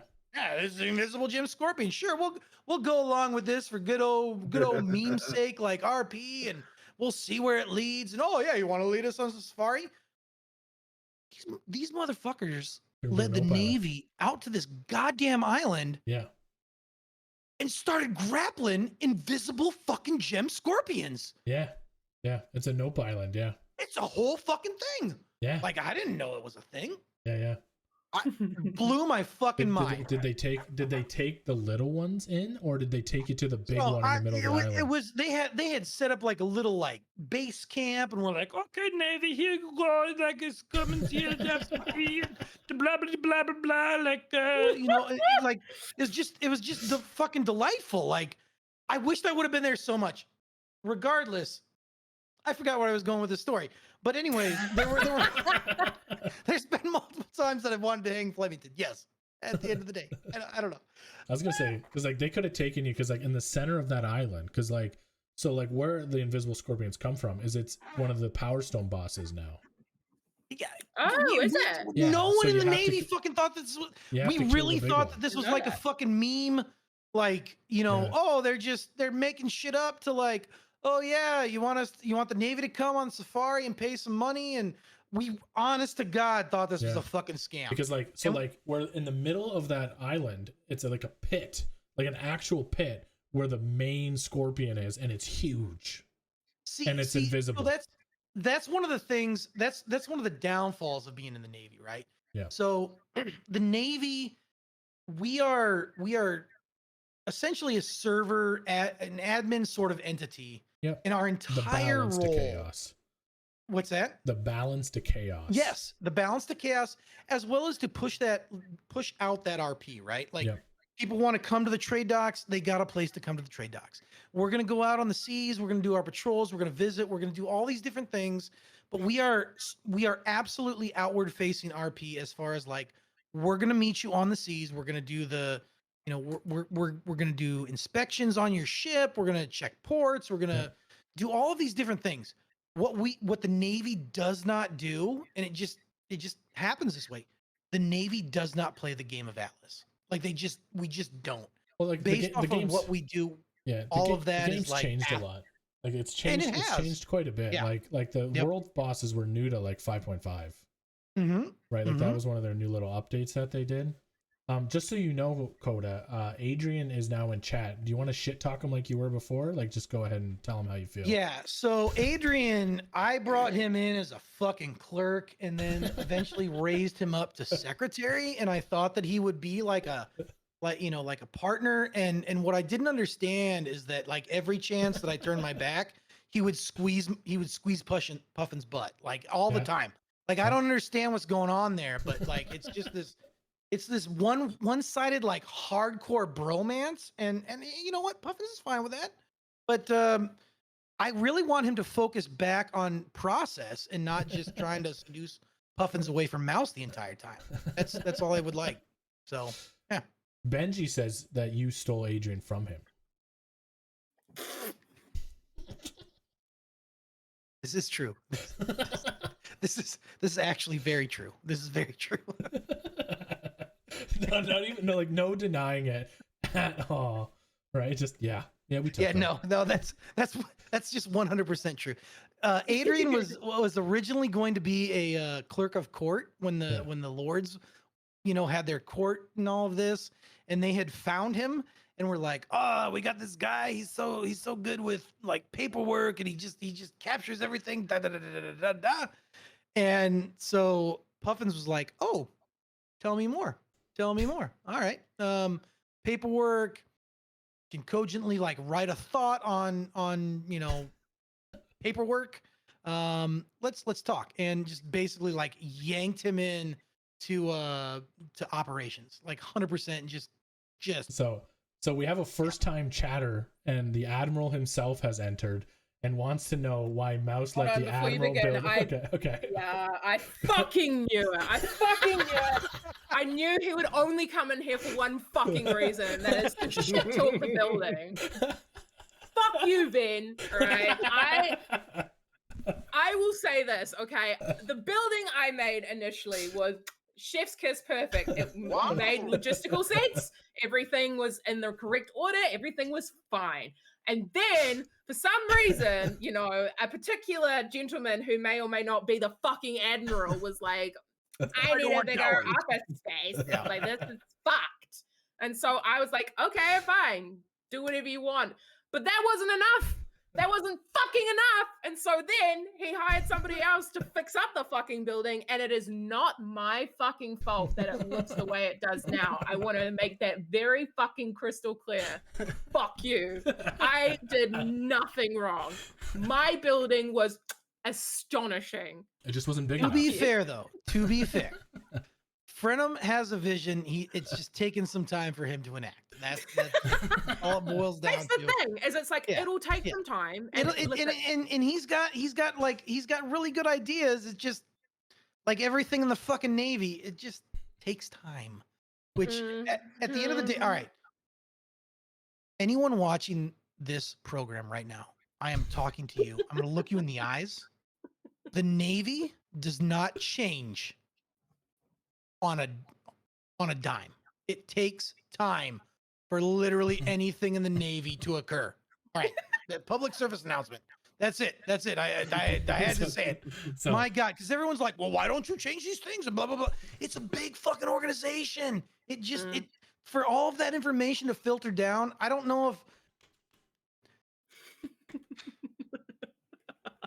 Stop laughing at me, B. I'm having a moment here. This right here, this is Puffins and Mouse interaction, like live on the screen, right? I'm trying to have. Anyways, it does. It just takes fucking time for anything and everything to just like filter through. Everyone's like, oh, I got all these great ideas, and they'll throw them in chat and they'll do all these things, and you're right. Those are amazing ideas. However, space to put them in practice with 200 individuals and make sure that everyone is on board and no one fucks that up.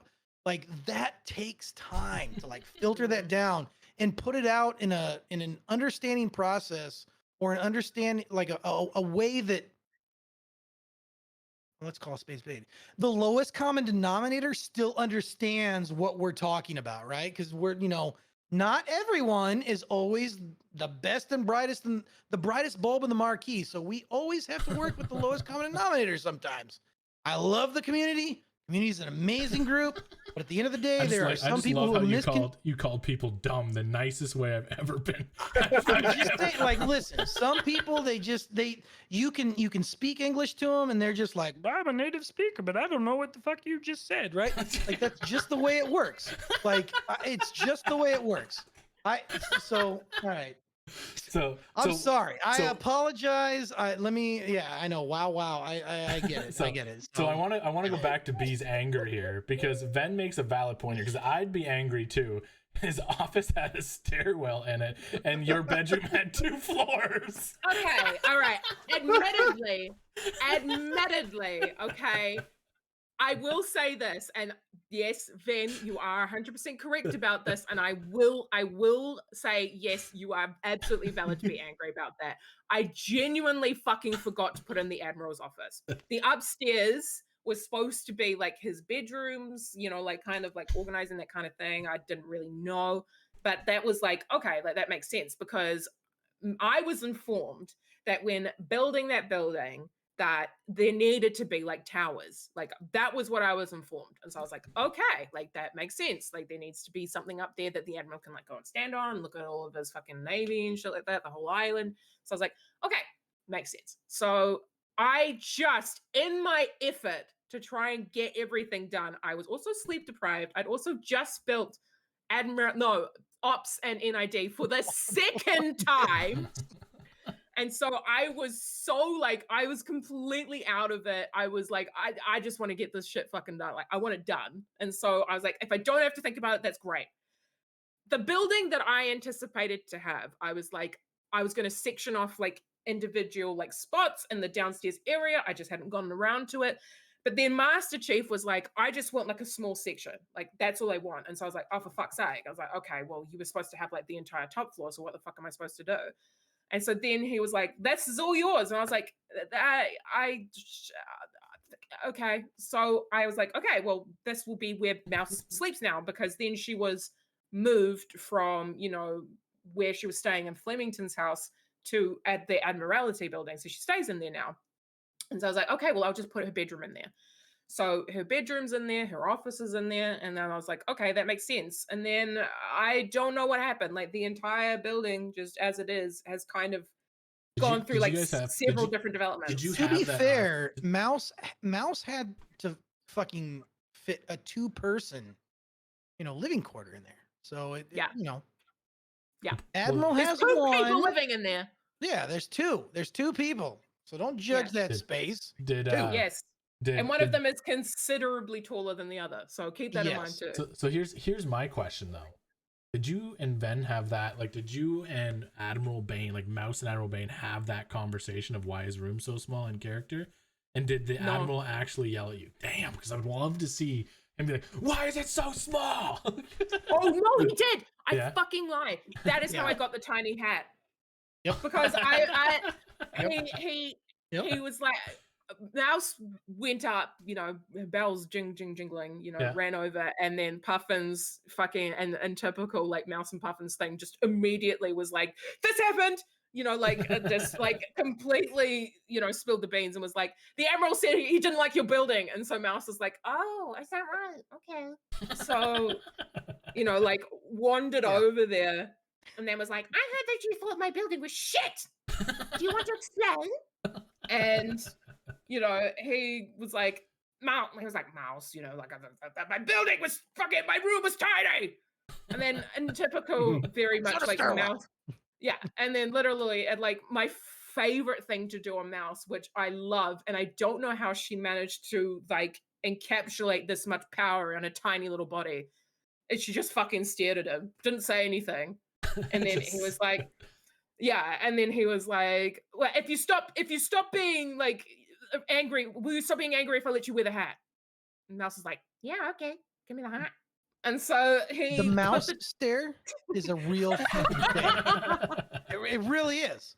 Like her tiny little fucking character just like stares at you. and it is perfect because like everyone breaks. They're like, Miss Mouse, like it's fantastic. I don't understand how Mouse ended up being like. It's got into a point though where it's like Mouse, who was like, you know, a very sweet, like very soft-spoken, very timid character, who is now like what she is now. It's gotten to a point where literally, like, I think of like 2 or 3 different instructors came up to Mouse with cadets and was like, "Don't piss off Mouse." And Mouse is like, "There's only one person I direct my rage at, so I don't know why people are being warned against me." And then literally I go back and I look at moments where it's like Mouse is just immensely fucked off about something and says nothing, and then people just like immediately break, and I'm like, oh. I'm like, I didn't mean you made a character so perfect. It is just It was just pure disappointment look every time. She does have the permanently fucked off face, which I love. Just like She really anger. did. Oh my god. Mm. Ben, Best thank you for under the follow, under by the the way. fucking the scope as well. Just ridiculous face to look at through the fucking. So this question has been asked probably 100 times. B. Mm. What's the bells? Oh, okay. So with the bells, that started off as quite literally, I think it was decent when I was a cadet. Pretty sure. I was running around, and that was back when in the old island there was that area that was up the very top, and it had that water, like the fuck. You'll remember this, Coda, where I built that memorial area. Mhm. That little Okay. lake thing, the pond or Yeah. whatever. Yeah. Yeah. So in that like bridge area, the land bridge that goes across, it used to be covered in like really tall grass. I think it Yeah. still was by the end. Yeah. Well, puffins would disappear in that grass. Yeah. And so Mouse was like running through it and stuff. And then Decent very jokingly was like, oh, I like as we were leaving, Mouse was like, oh, please wait for me. And he goes, oh, I'm sorry, we didn't see you in the grass. You need a bell. And so I immediately was like, Goblin Brain, I need a bell. So I ran down to, I remember this in character. I ran down to the docks and I was like, is anybody selling cats? Does anybody have a cat? And that one person, I can't remember to this fucking day who it was. Maybe it was somebody from Frostthorn. I genuinely don't remember. But they were like, oh yeah, we have cats. And I was like, do you have a cat bell? And they're like, sure. And I was like, great. So I grabbed it. And then what I did was I was like, okay, I have to figure out how I'm going to make this ring Sound like the soundboard as she moves. Yeah. And so I was like, how the fuck am I going to do this? So initially, I quite literally had like a tiny bell, which I got from my cat's old collar. Yeah. And I had it attached to my hand, like my finger. Yeah. So like every time I like moved or did anything, it would jingle. And it got to a point where I got so fucking fed up with it because it wasn't making the sounds that I wanted it to make. Yeah. That I was like, this fucking sucks. Like, I hate doing this. This is rubbish.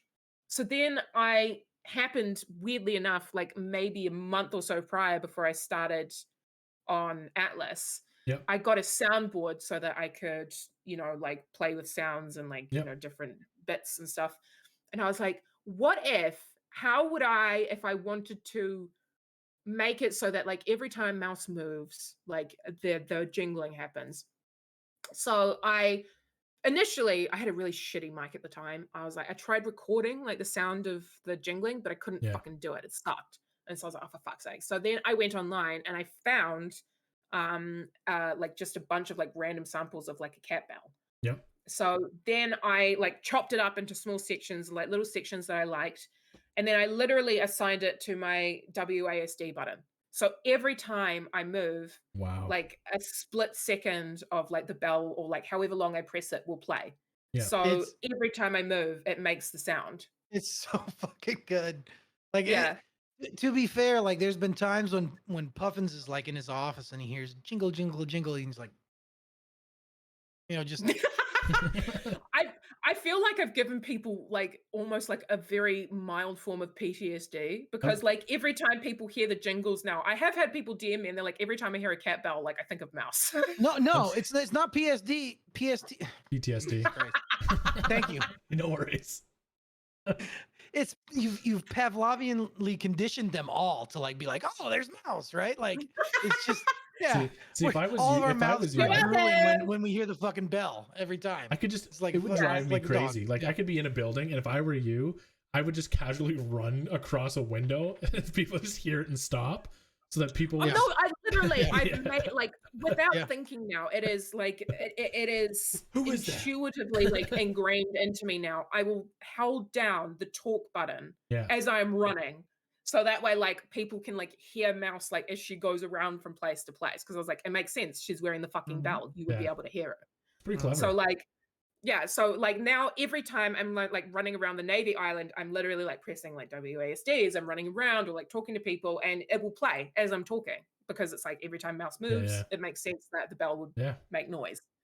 That's so clever. It's, like, Yeah, thank you. So yeah, I just got so fucking sick of like ringing the same fucking bell. I Like, could over imagine. and Could you over imagine again. trying to run, hold talk, and go? Oh, it was Yeah. a fucking nightmare. I hated it. I was like, oh, fuck this. So I just tried to find like the most simple solution to the problem that I could possibly think of. Initially, I didn't think it would fucking work. Yeah. And I also thought to myself, I was like, people are gonna find this gimmick really fucking boring really quick. And I was terrified that people were gonna be like, can you fucking get rid of the cat bell? Like to this day, like I'm still like very anxious that like we will run into like people out on the seas like every so often, like random pirates or random civilians. Yep. And they'll be like, is there a fucking cat aboard your ship? And every time I'm like, I'm sorry. It's just a thing. It's just a thing. Don't worry about it. It's totally fine. Everything's fine. I think the best part about it too is like as a pirate, right? Like if you ever got away, if I kidnapped you and I like put you on an island, I would be like, all right, I'm gonna hunt you now. All I have to do is listen to the jingle, bell, jingle, and all of a sudden, like I'm running with a gun, and I'm like, just like running around. Just the tinkling as I run away, just being like, please no, I don't deserve this. I pay my taxes. Yeah. You pay the taxes to the wrong man. Yeah, right. So I have another question off of Discord. By what are we on? Question 3 at this point? Yeah. I'm so sorry. I did say I waffle. I'm sorry. No, it's fine. There's a chat is enjoying themselves, right? One's in chats, right? One's in chat if you're enjoying the waffle. I've never heard that being called like that way, by the way.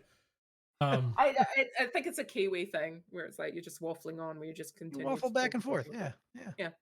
Rambling.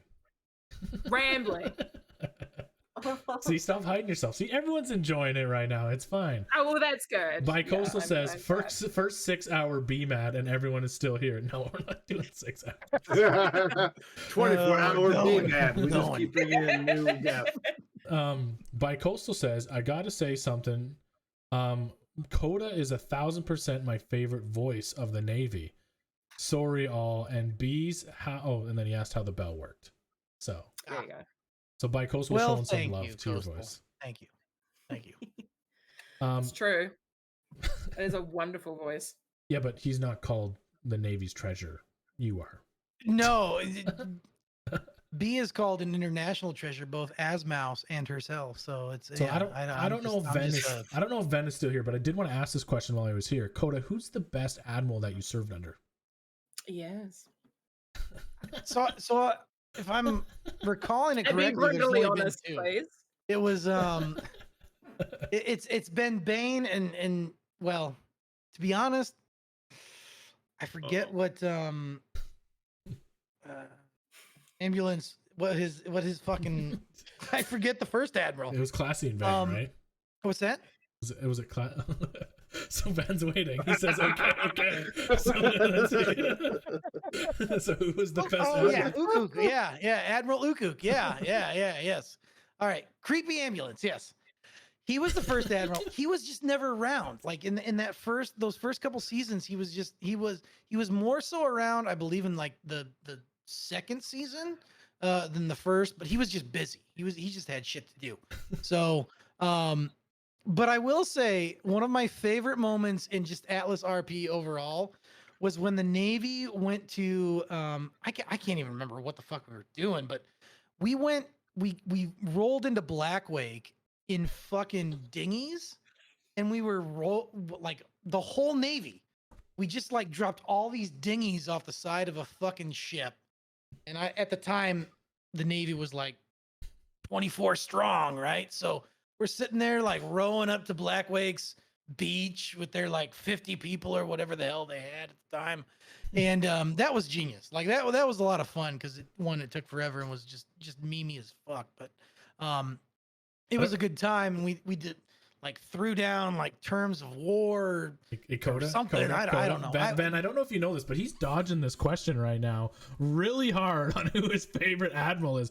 But while you think about this, B is going crazy because Fat Life said, "Brah, if someone talked to me like puffins, I'd let them plow me like a fucking field."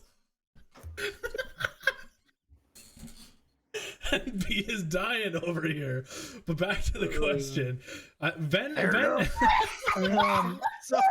So, all right. To just straight up answer the question, Admiral Bane is the better admiral.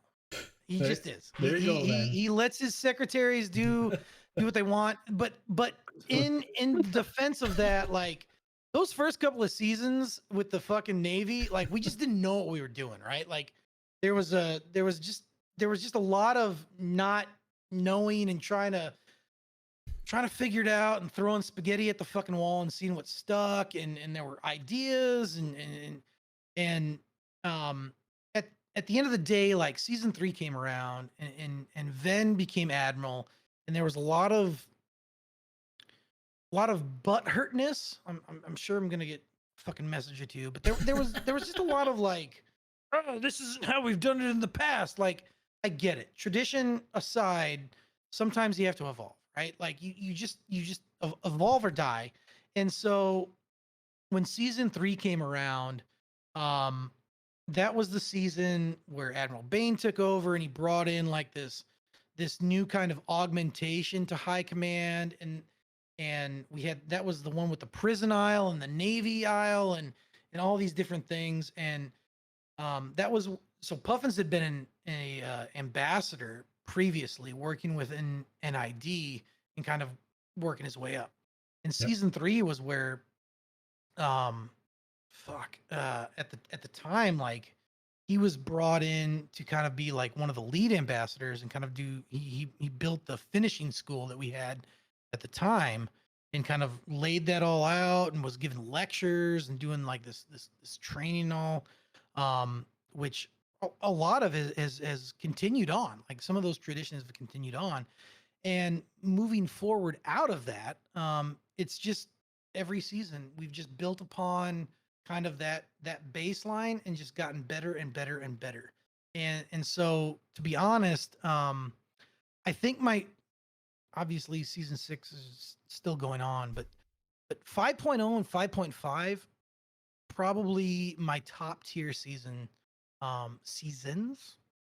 That was I my fucking next. sobbed when 5.5 and 5.0 ended. That was. Oh that yeah, was, no, that I was, went into a fucking like sad state of affairs. Like, yeah, it was just like, that was. oh, my friends are all gone offline. Like, what am I gonna do? That was my next So, question. yeah, it was what is your the fourth question on my list of 18 was, what is your favorite Atlas season and why? Because you guys have been a part. You guys have been a part of all of them. Yeah, 5.5, 5.0, 5.5. Those, that was, like that season point, whatever that is, whatever you consider that. Like, that's my favorite. I enjoyed being Secretary of Operations because so in 4.0, Puffins was there, but like he was there so briefly that it didn't even matter. And then I brought in a character called Pickles, and it not Dobby, or the guy that plays Dobby, but like his own Pickles guy. Long and short, it just kind of went sideways. So I had to go do real life stuff in 4.0, and it just kind of, everything fell apart. So I know that a lot of stories come from 4.0 and into 5.0. Yep. But when I came back in 5.0, I was like, hey, I reached out to Webster and Tyrosian and was like, hey man, like I know that we're like the season is coming up. Is there anything I can do? I'd love to be NID. And they were like, no, we solved that problem in 4.0. We're good to go, but we don't have anyone in operations in 5.0. And I was like, well, I'll take a crack at that. I have an operational background in general.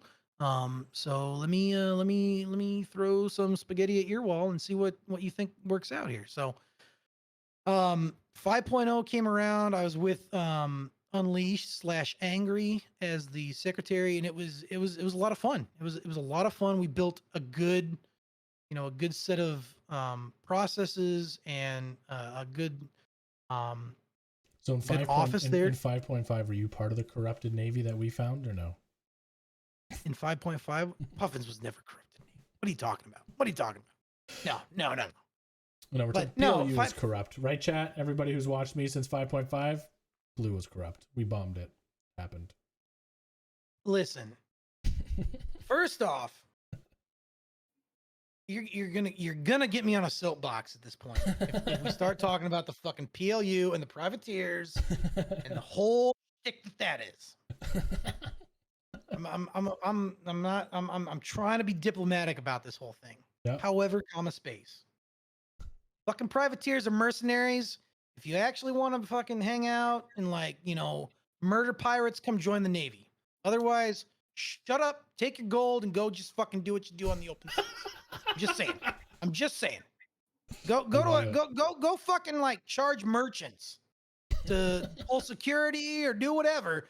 Don't come begging to suckle off the teat of Mama Navy over here and be like, oh, we did lots of things. We've run patrols. We've done all these things. Pay us, Navy. No. Go fucking find your own work out there. You're mercenaries. Look at Mouse like. I know. That's not me. Listen, I'm on a soapbox now. I got rants going on. Let's fucking let's charge into this fucking breach, my brother. Let's do it. So yeah, no, it's for the record. I love my privateers. The PLU handles all that. Puffin's fucking his privateers. So God bless you all. So, anyways. Quoting the voice of the Navy right now while B hides. I told you I would be drinking this whole stream, so let's listen. Quit calling me out. I'm just generally I'm very bad at confrontation. I literally said to everybody before we started this, I said, when I play Baldur's Gate, I can't be mean to anybody or I'll fucking cry. Yeah. I can't. She picked Hufflepuff in Hogwarts, chat. That's how non-violent. Hufflepuff is fucking cool. I won't hear anything else about it. Hufflepuff is rad. It's a fucking badger. That shit's sick. Their common room was fucking cool. It had plants in it. Fuck you. Look, you have a fellow Hufflepuff in chat. The only other Hufflepuff player on the entire game is in chat right now. Hufflepuff is fucking sick. But I don't know. In general, I just fucking I will say my first time ever playing Atlas was quite literally joining the Navy, and I haven't played as anything else other than Navy because again I only joined in 5.0. It's my first time, so I don't fucking know. A lot of the things that I learn about how everything works or how people kind of play the game again is just through talking to other people, both IC and OOC. Just kind of I don't fucking know how most of this works. When it comes to combat, hand-to-hand combat, I am fucking dog's bollocks. I'm so fucking bad.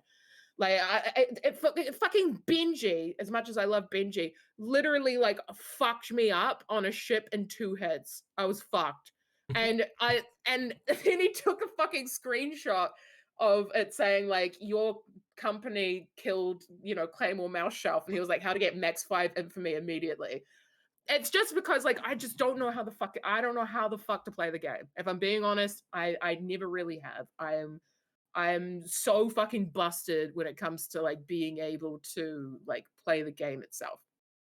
And that being said, I think in a way coming into it as just having no fucking idea about how Atlas works, what the dynamics are, how to set up a ship, how to fucking command a ship, any of that stuff, all of the experiences that I've had, all of the interactions that I've had, for me personally, have been pretty fucking wonderful. I've come into it with a completely fresh perspective, no idea about anything, and so it's learning as I go for me has been really rewarding and quite fun.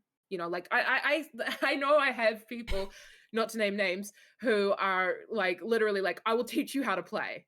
And I'm I do want to know. I do genuinely want to know. But at the same time, I think there's kind of I think there's something to be said about not knowing everything.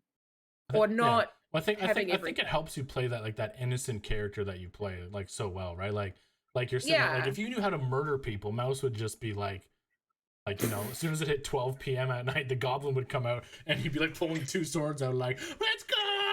I always crack up because people like at the second I hop on a ship, everybody's like, put Mouse below deck. So Put Ven Mouse sent below in a deck. meme. Ven sent a Into meme the in. castle of the ship. You guys got to see this meme, okay? This is probably one of the funniest memes The best meme. I've seen. No. This is from What is Ron. this? What the fuck is this? It's me Oh, playing Starfield God. and then Darkseid fighting Provo in the background. I can't make it bigger. So fucking good. But that's what it is right now. Yes. So delightful. We haven't even got on the topic of the new Provo announcement yet. Because I usually try to say a lot of people had a lot of negative things about Provo. And chat, I want you to know this. B wasn't the idiot, idiot, okay? I'm a bona fide I fucking told you dumbass. today, Ben, that I've been playing on version 6.8 since the start of the season, and I told B this before, and so was she. She was playing on 6.8 too. It wasn't just me. So Listen, okay, I don't even have 2 brain cells to rub together. I have one lone one that is literally covered in Cheeto dust. Like that is my fucking brain cell just sitting at home on a couch just gaining weight. Like I can't be held responsible for my brain capacity. Like that's it. Like So- I'm so sorry that I'm stupid. So what we're trying to explain to you, chat, is if you didn't know, because I didn't know, B didn't know, so there must be more like me, okay? When you download the Provo update, you're supposed to uninstall the old one and use it. It doesn't auto-update Provo, so if you haven't deleted it and used the new one, you've been using 6.8 like the whole season, like I and B have the entire time. So all I of didn't your claim to hatred. be a smart individual, okay? I Oh. never ever once in my life have sat there and been like, yeah, I'm really smart. I'm fucking not. I So- actually know, like, I know nothing. And when it comes to computers or like programs or apps, literally anything, I'm so fucking unbelievably bona fide fucking brain dead. Like, I don't know anything. I'm so sorry that I'm stupid. So Adrian, I thought the same, but if you download it, it doesn't auto-update the previous Provo. You have to delete it and use it. If you look in the top right corner of Provo right now, chat, if it says version 6.8, you have been using the original Provo since day one and haven't done any of the updates for the whole Wrong season. one, chat. Wrong one. Whoops. God bless you all. Whoops. Like, yep. It Love works you for all. I'm glad it works for some of you, but it didn't work for me or B. I mean, listen, okay. I a lot of the time, if something doesn't work, I don't blame like programs or anything. Yeah. I generally blame my inability to be able to work computers in general because I'm fucking dumb. But it's like So Ven, I know Provo has given some bad times. Captain Kirk, I'm sorry, bro, but can someone send me the clip of the best Provo incident that we've had? I'm sorry, but like, you guys have to watch this. It is hilarious. Let's just say, you know how Provo sometimes hot mics, right? Yes. Yeah. What if I told you that during us pirating somebody, our boat had a leak? Nice. Because somebody was going to the bathroom with their mic and we heard it live on stream while we were pirating somebody. To be fair, I suppose it's better a leak than a Yeah. boom boom. Yeah. I genuinely feel like I can't be flabbergasted by this because very close friends of mine, I quite literally have sent myself selfies like peeing and pooping on toilets, being like, hey, I'm here, I'm talking to you while pooping and shitting right now. So I feel like I have no room to like have any kind of opinion on this. I tell you, and I love you, Cap, man, and I'm sorry that I'm pumped that you're a good sport about this, but he washed his hands after. That was the only thing he could say was that, hey. Because like, I mean, so like everybody else can hear this and I'm hearing it like he's this close to my ears. And all of a sudden I hear him get up, walk over, and I'm like, is someone peeing right now? Right? And all of a sudden I'm sitting there looking around like, what is going on? And all of a sudden you hear the sink go on. And then Chubbs is over there pirating like, Cap, I think the ship has a leak right now. I'm not too sure what we're supposed to do. Yeah, I think someone sent me the clip. Bless you, Chubbs. Hold on, I think someone sent me the clip. I quite literally, I am terrified of hot micing because one, like I live at home with my family.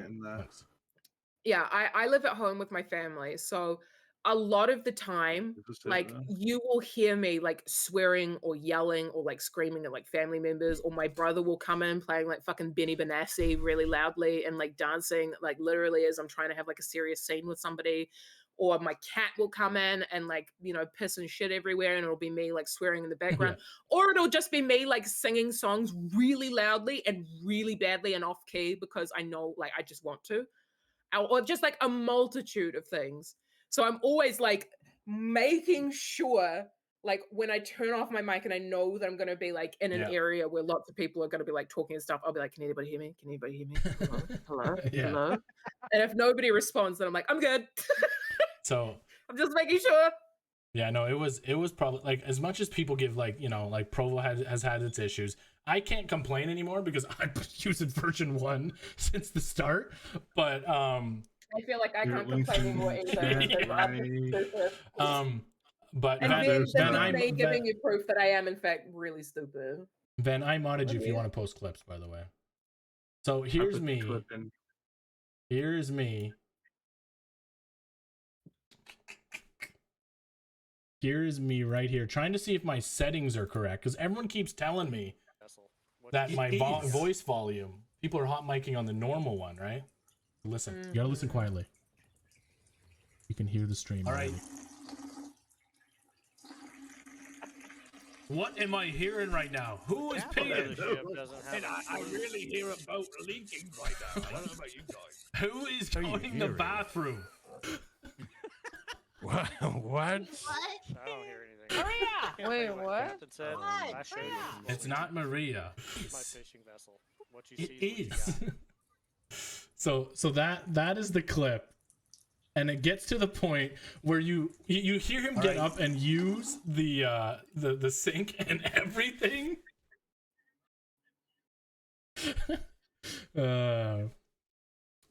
Bro, that is my nightmare. That is my fucking nightmare. Hell no. That is amazing. Yeah, it was like it was so funny because people are like, man, I can't hear anything, and here I am in the middle of a pirate situation, hearing everything that you wouldn't necessarily want to hear. And you know, Cap, you did wash your hands, but AD deliberately clipped it so you didn't hear you wash your hands. So the clip is even worse. There have been times because I'm living downstairs right now, but like the area that I'm in is like relatively compact. Yeah. And so back when my old where my computer used to be was like the bathroom was like right there, and I was always so fucking terrified that somebody, like, because my mic was shit and it picked up everything. Yeah. I was always so fucking terrified that somebody was going to hear me just shitting my guts out or just pissing like a fucking racehorse. And I was always like, I genuinely was like, I don't fucking know. Like, if somebody does hear it, like, I think I'm just going to have to embrace it and be like, yeah, man, listen, what you heard, that's just fucking nature, baby. But at the same time, that's just nature, baby. I'm just removing my soul, baby. You just go with nature. But at the same time, I'm quite literally like, if somebody did hear that, I would be genuinely fucking embarrassed. So I was constantly like just making sure I was muted, being like, nobody can see me, right? Nobody can hear me. Nobody can hear anything. Okay, good. But yeah, that is my fucking nightmare. See, my nightmare now is that I'm in the middle, and then my daughter comes out and goes, like when she was younger, not now, and goes, I shit all over the seat. Nice. Yeah, there you go, that sound effect. And then I'm like, all right, guys, give me a second. Gotta go deal with this. What Ven has to look forward to with the baby, right? Just shit everywhere. Everywhere. I will say there is something quite magical about babies in the sense that babies don't give a flying fuck about you. No. My dad, in fact, when he was here's a little story. My dad, when he was holding me up above him and like cooing at me and making all kinds of stuff, I smiled apparently and then vomited directly into his mouth when it was open. Yeah. Babies don't give a fuck. You see, vomiting is one thing. I've had stories of when they're baby boys and you hold them up like, oh, my baby boy, and it's just pee. It's just pee. Oh, my brother, upon first meeting him, literally, I was standing by his head. He was on like a cradle. I was 7 at the time. And he was sitting there, like lying down. My mom, like, took off his nappy. And I was like, oh my God, hi, my baby brother. And he pissed directly into my eye. Wonderful. I thought I was going to be out of the splash zone. No. They got reach. I was trying to be a good uncle. I had my niece on my shoulder.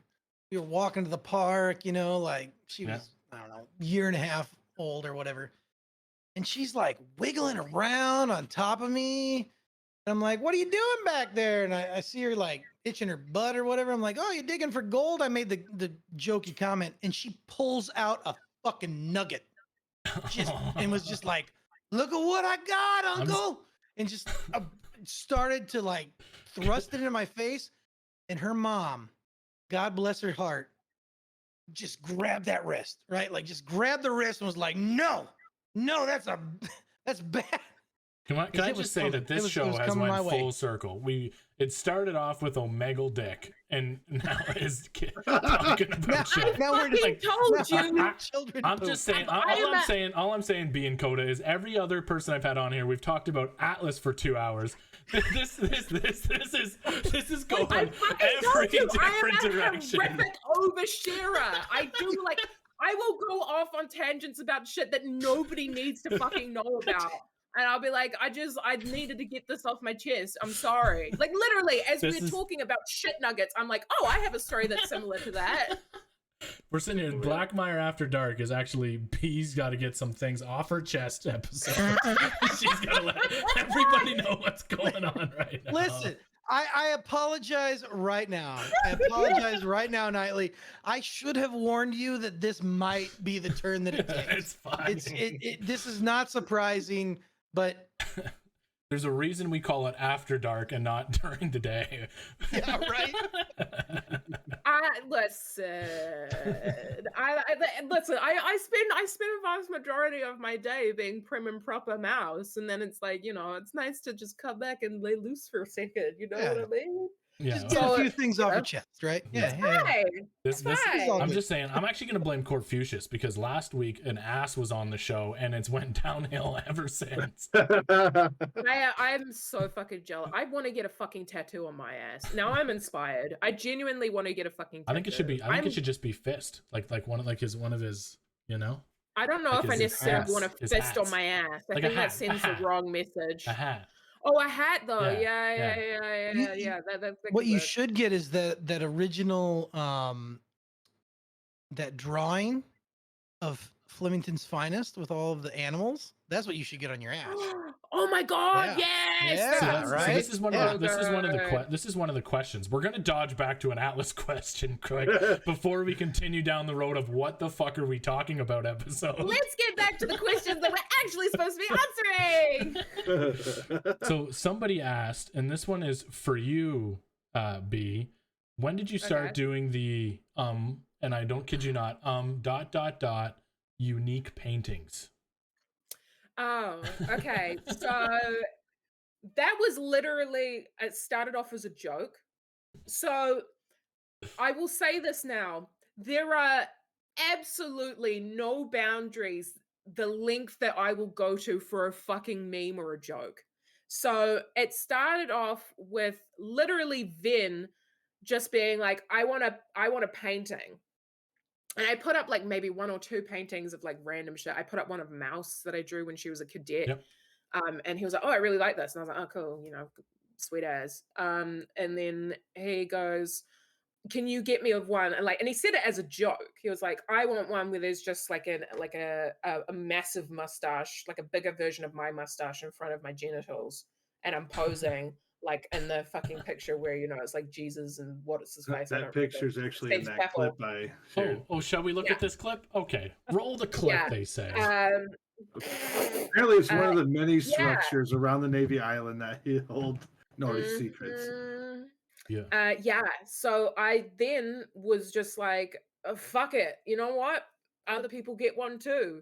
Because people were like, that's amazing. And then Puffins was one of the first ones, I think. No, Flemington was second, then it was Puffins. Yep. Flemington saw that one and was like, I want one. And I was like, okay. So then I made, Flemington one, then I made Puffins one. The Lords got one. McGrath got one. Who else got one? If I saw this clip before I brought you guys on, we might have to do an after dark for you guys. Ferguson. Yeah, there's a few. So little context of this clip was this was early on when I was like, because everyone was like, oh, Puff, like Coda, you should stream your Puffins, blah blah blah, start streaming. I'm like, so we walked into this, what was it called, the FAP room or whatever the hell, like yeah, it was the FAP room, and at one point, someone, Mouse. Yeah, someone had taken Mouse and put her inside this room, which I don't know if you can really tell, but there was essentially a stage with some mannequins doing some awkward things on it. And it like left her there when she was asleep. And so we had gone back and Mouse was like, well, fuck it. Like let's turn this into an actual FAP room. And started to throw up all of those paintings of the Lords of Bell End and the Admiral and Flemington. And not only did she throw up the paintings, she also, how would you describe that? How would you describe that, B? Was just like put stains on them? Listen, like I said, there are times where I just go really far for a meme or a joke, and sometimes I don't know where the line is anymore. So I did put a whole bunch of fucking really curious. Does like Ven know these buildings are on the island? Like, does he find these things randomly? Like, I think he did eventually. He did. Are you not worried? Like Ven's actual reaction just to like come down. It was and right see outside Cap Row or Cap House, right? Yeah, it was outside Cap House. This was Duncan and Turbo at the time, right? Like. Yeah. And they had their whole fucking thing, but like, yeah, B made it a completely. And so so the context is I'm brand new at like streaming, right? Like this is like maybe the third stream. And I'm like, can I show this on stream? I don't know. I don't know what the line is here. So I'm like you can tell in that fucking clip, I'm like peeking around the corner, like all awkward, like I don't know if I'm gonna get in trouble for this. Nowadays, I tried to make it right? But like, oh yeah, I was just like, I don't know if I can show this on stream, but it's so fucking hilarious. I gotta share the context. Yeah. Oh yeah, it's just so that's kind of the totality of the story. I covered the bad bits. Everything's fine. I even gave people their own themes for their painting. I even asked them. I was like, hey, if you had to have something that was covering your genitalia, what would you have? And Puffin said paperwork, and I said, fuck that, you're getting a Puffin. And then we had a whole story about how Puffin posed in front of him for the painting. It was so hard to get that Puffin to just stay still. It was ridiculous. Right. So we have people are posting. We had this one last week on this clip last week on when Court was on because Betty found it. This is another one of your paintings, I believe. Meditation room. You know what? Oh God, I don't know how many of my paintings turn up anymore. So if we can make it better. Nope, we can't. You know what? This is a McGrath painting, I think. Oh. Quiet meditation room. Yeah. Pretty sure. Yep, there it is. That was another one that we saw last week. It's gotten to a point now where I remember I turned up once. We were out on patrol somewhere, and we turned up on this random fucking island, people who we'd never met before, and they were like, "Oh, you're Mouse," and I was like, "Yeah." And they go, "Oh, we've got some of your paintings," and they just had like a room full of my fucking paintings. The room. And I was like, I remember that. I was like, where the fuck did you get these? Well, And they're it's like, oh, they crazy just how got passed easy it is. around. It's crazy how easy it is to save a painting. You know, like one person walks up with Yeah. a brush, and boom, it's there forever. Yeah. Oh yeah. I was like, hello? There was like literally like an entire room that they had like up the top of this massive tower, which was just filled with my fucking paintings. My And I was favorite like, was Mouse was like, wow, where did you get this? How did you get? Like, it was just utter fucking confusion. It was delightful. It was just great. Oh my god. Yeah. So this is a clip of this season of Mouse, and the context is Mouse death glare. Oh, Captain Flemington, I forgot to ask you before. What dimensions were you thinking about the giant golden horn? Oh, don't mention that. No, giant golden horn. No, giant golden horn statue or That's like a creepy look-alike dog. statue of a live rhino looking like a statue. Nothing like that. No, it was for a giant mead hall. Like look at your face, like right, like No, giant golden horn look at that statue turnaround. or look-alike statue of a live rhino looking like a statue. I abuse the fuck out of the Nothing like mechanic that. when you look, like it shows your head turning. I abuse the fuck out of it. Like Yes, I literally, a I mead can't horn. see anything when I'm looking up. I'm looking at the sky. Like I Captain can't see Flemington, people's I characters, so I have forgot to to like ask you fucking before. guess that I'm looking in the right place. But I abuse the fuck out of it all the time. Same. Yeah. The puffin sight. Ugh. It, It def- just got- it definitely. I'm always gave looking at the creepy fucking floor. I'm always looking at the fucking floor. Yeah, your character always is. It's just always like, yeah. Just always like that. The new horror movie gives, your character gives Meg vibes.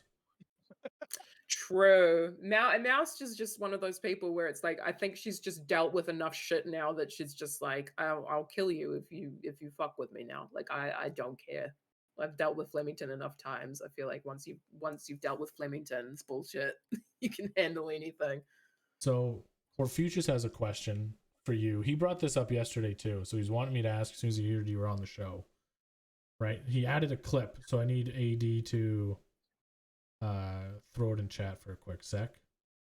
You see it? Go. Want to go Corfucius asking about Big Al gave Mouse and Flemington a she to zoo massage. You know what that is? What? Wait, No. what? Repeat what you just said.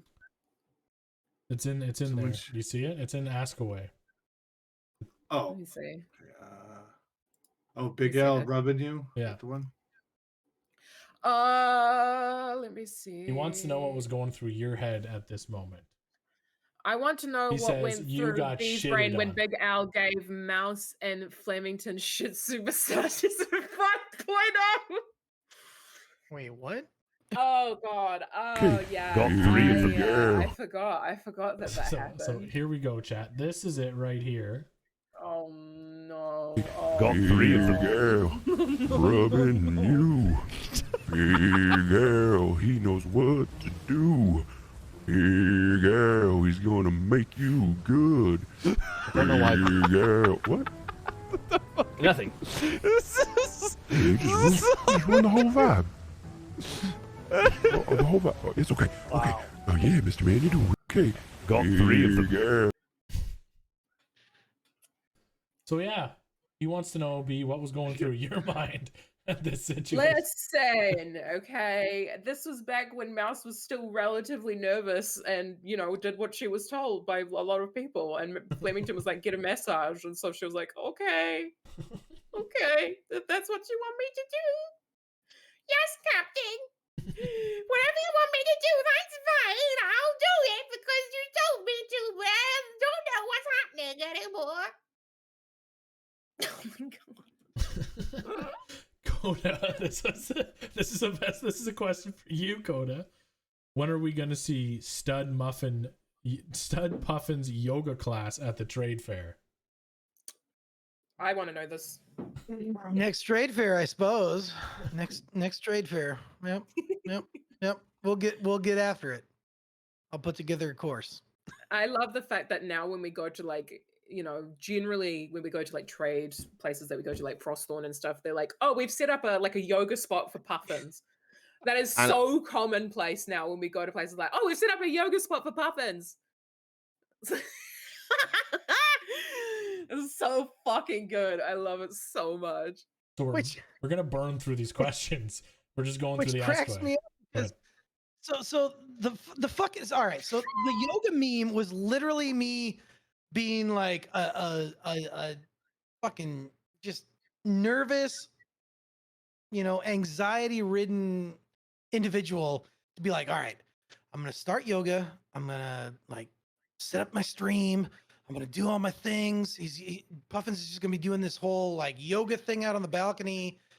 I'm gonna get in the zone. I'm gonna hit my button. All right, here we go. I'm gonna hit my button, and then we'll go. Right.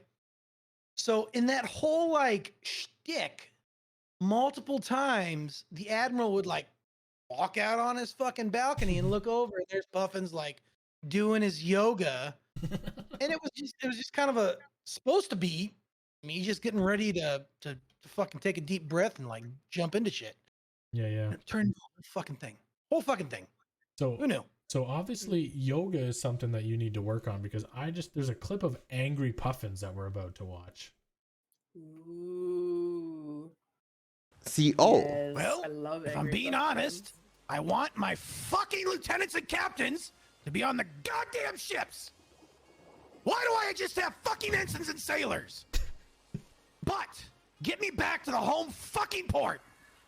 Aye, sir. You hear that? On our way. That's your answer, Wolfie. So contact on that one. B is in heat right now. My God.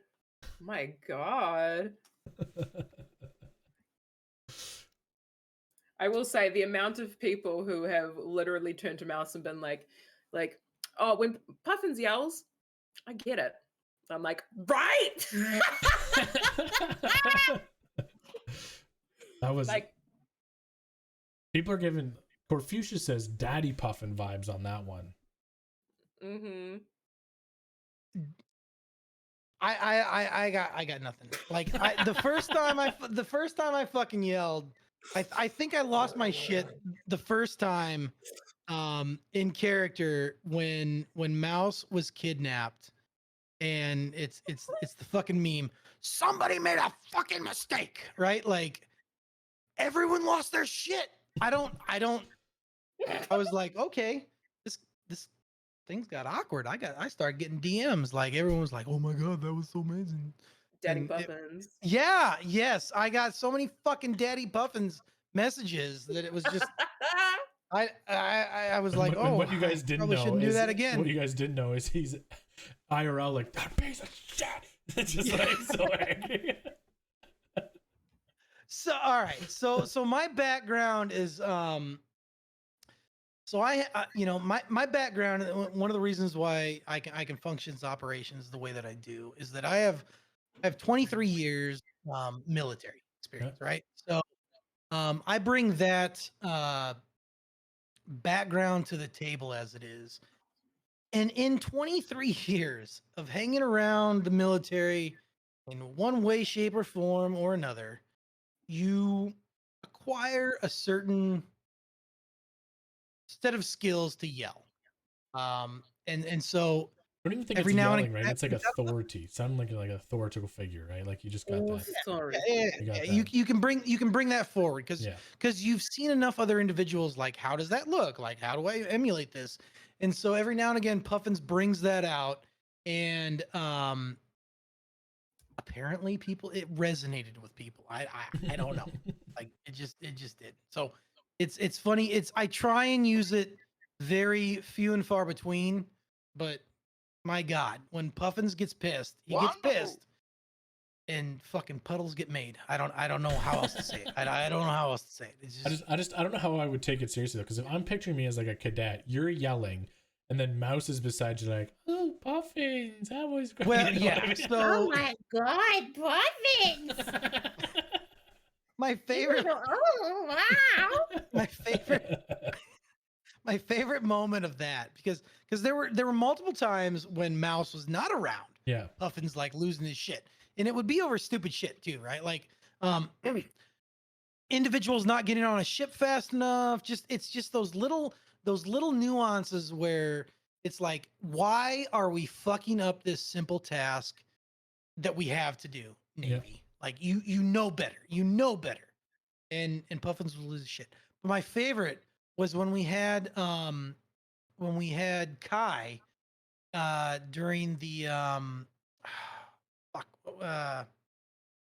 help me out here, B. What war was that? Like end of season 5. That was Iron something.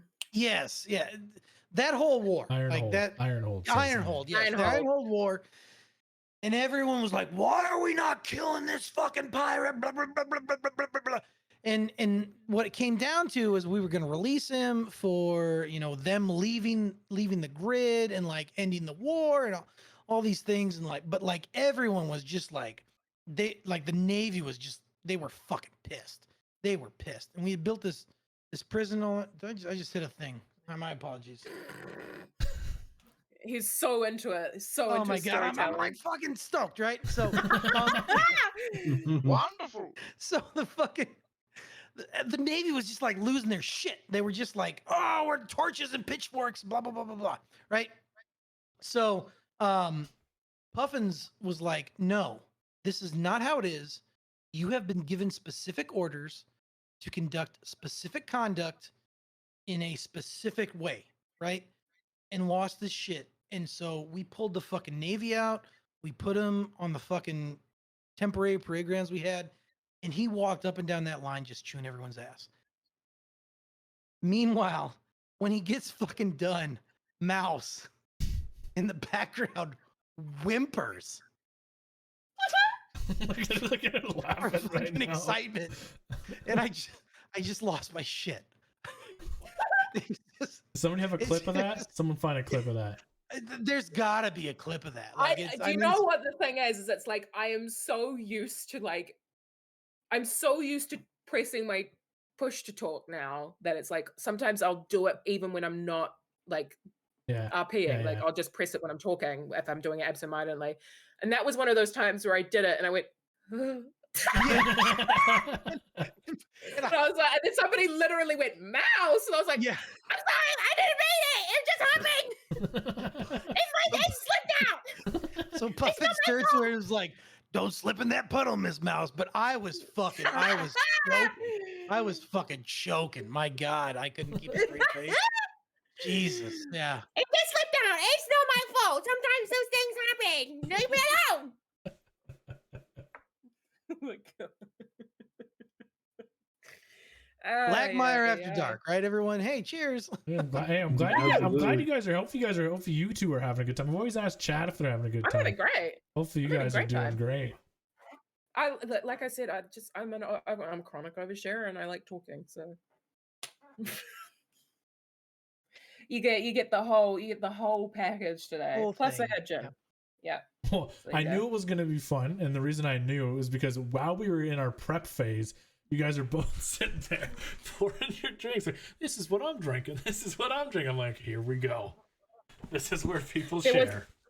There was one time forever and ever ago on my stream. It was my birthday, and I streamed on Wild. Yeah. It was 9 a.m. I went to the supermarket. I bought this stuff called Wineskin, which is literally just like a company that buys the dregs of leftover wine caskets and bottles it and sells it. It is cheap as fuck and tastes like gasoline. It is disgusting. However, I was like, fuck yeah, I'm going to buy this. So I bought it, and then I bought it with essentially what is Monster, but here it's called V, and it's an energy drink. And I was like, this is what I'm drinking. And I started my stream at 10. I was completely fucking legless by 10:30. I was fucking shit-faced drunk at 10:30. And there's literally a video of me like pouring out the rest of my wine into a cup. And I'm like red-faced because I'm so fucking drunk. and just completely out of it. And I'm like, she's empty. Like something's just like I'm doing something that's supposed to be like really cool and casual, but it's fucking not. It's so fucking stupid. I broke my glasses during the stream because I was so drunk. Literally, I stand up and then I like fell to my knees in a very dramatic fashion. I'm like, my fucking glasses! Yeah, so I decided after that drinking and streaming in general for me is a bad idea, or at least being drunk and streaming is a bad idea. So now that was one of the questions, by the way, that somebody asked was, have you ever been hammered in role playing? Yes, multiple times. Multiple times. There are times where I'll log in. Like, again, and this is a terrible habit of mine, is that like I think I'm the world's funniest fucking person.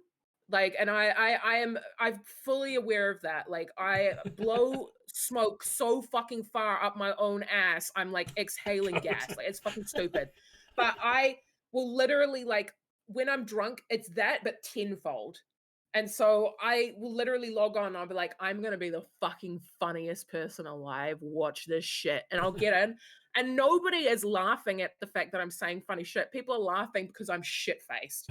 And I'm literally I built, and if fucking Scott or whomever, Ketsuki, whoever turns up, witness this, I built Vin, don't come for me. I built part of Admiralty while I was shit-faced. I set up. You don't say. I set up part of Admiralty, like the base of Admiralty and like a few of the walls when I was absolutely fucking hammered. And I quite literally was sitting there like cackling to myself because I was like, fuck off, Ben, because I was like, I was like, this will be so fucking funny. And then I started doing it. And then literally Scott came over and was like, are you drunk? And I was like, no. And he was like, okay, sure, pal. Sure, like, pal. Yeah, I'm fine. Don't even worry. All the pictures you like, all the pictures you like going around like, this goes here, this goes here, this is gonna Like, look great. I know exactly Yeah. what I'm doing. You're doubting me? I know what I'm doing. Fuck you. Literally just sitting there like building a fucking monstrosity. But you know what? Once I was sober, I fixed it and it was fine, apart from the fucking office, which Ben obviously is going to have some kind of fucking aneurysm about. But fuck you. But, you know, like... if I was Ven, because you have such a big room, I would have just made your office, like your room his office. He could have, but at the same time, Mouse's stepdaughter, so I feel like she gets away with murder at the same time. I mean, like, Although, we talked about it. Like, you get away with a lot. Like, by the sounds of all these do, stories and you it's have, terrible. like, it's outrageous. It's crazy how much you get away with. It's terrible. I do have like small amounts of guilt for it, where I'm like, I feel like other people would get like in massive trouble for this, but because I'm Mouse, people let me get away with it. I feel bad. Like, the amount of times that I've been like, I'm gonna go apologize. Like, I feel so bad. I feel so terrible. I'm a terrible person. Like, somebody's gonna come, like, I'm gonna lose my fucking job. Like, they're gonna fire me from the Navy. And then they're like, it's fine. And I'm like, could you imagine that arc? So this is one of my other questions. You guys have been Navy for a long time. Have you ever thought of being pirates? Coda, do you want to cover your ears momentarily? Here's the tea. I'm going pirate. I haven't been a pirate the whole time. So I will say this: I am known in Wild RP and a few other servers for being an emotional terrorist. Now, I fully am aware, don't Coda, I am fully aware of the fact that this is something that I do. I do it because, one, I think it's like a good, like, emotional terrorism storyline can be like fucking phenomenal for like role play for other people. A shocker, something that nobody would think. Yeah. Yes, I definitely think that like sometimes the best thing that you can do for a character, the best way to honor a character is to put them to the wayside and then let whatever happened affect other people's role play. Like, I genuinely, wholeheartedly on my hand believe that. so it's like sometimes I've definitely sat there and I've been like, I've definitely thought about what might happen to Mouse and like where, like, how would she end? Like, where would her story go? What is going to be her path? Have I thought about being pirate? Yeah, definitely. Because I would love to see, just for my own personal experience, I would love to see what it's like on the other side of the Navy. Because again, I've only ever been in the Navy. I think it's like, tough, right? Like from a pirate point of view, right? Like you guys, what I like miss or would love the most that you guys have is the ability to wake up and role play with 200 different people at any given time, right? Yeah. Right. So for me and my group, like I've RP'd with my group for Ven. She's gonna join pirate when I go Galdrick. I mean, there you go. No, don't do that. No. No. God damn it, Ben. Don't do it. My question, this is my so I'm gonna go back to you, Coda, in a second. But like, so for our group, right? Like, it's bubble RP a lot when you have that group, right? Like for pirates, like it's a lot of bubble RP because like you're supposed to be that mean and angry group the whole time. But like my issue is if you ever perma, whoever kills you is like they might as well restart the game because Ven's gonna like destroy everything they own if Mouse dies. It just depends on who wants that fucking smoke, and I hope somebody takes up the offer. But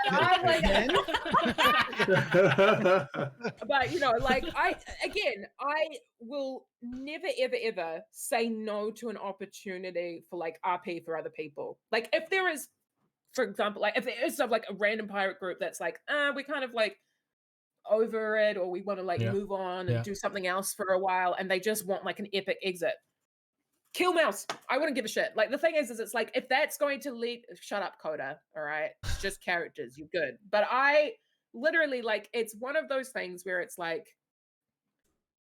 if it is going to add to other people's like stories, exits, or if it's going to make like RP generally better for like everyone involved, I think genuinely like something that you can do is just be like, this is my character doesn't need to go on anymore. Like this can end if this is what people want, or if this is the kind of direction that a certain place wants to go, and I can help in that way. Then I'd love to.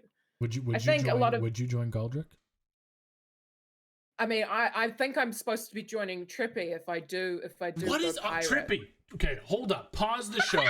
Trippy, why is it that whenever you go pirate, every girl leaves every single other company to join your company?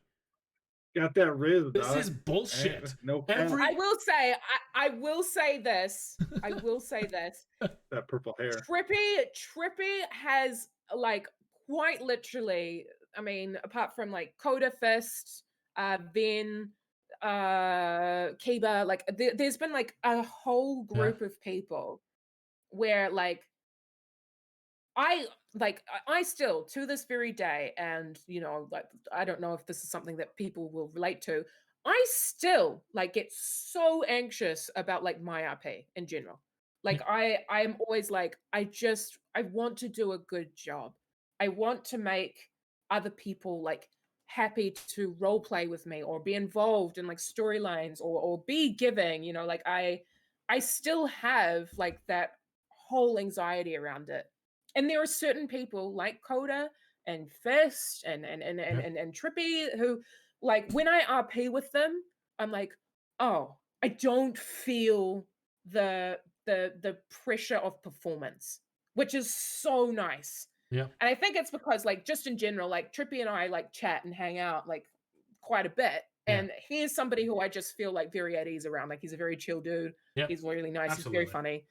Yeah. And so, you know, it's like He's as a result, like if I don't give him that much. He's not that Sure. It's not fucking funny. Yeah, But exactly.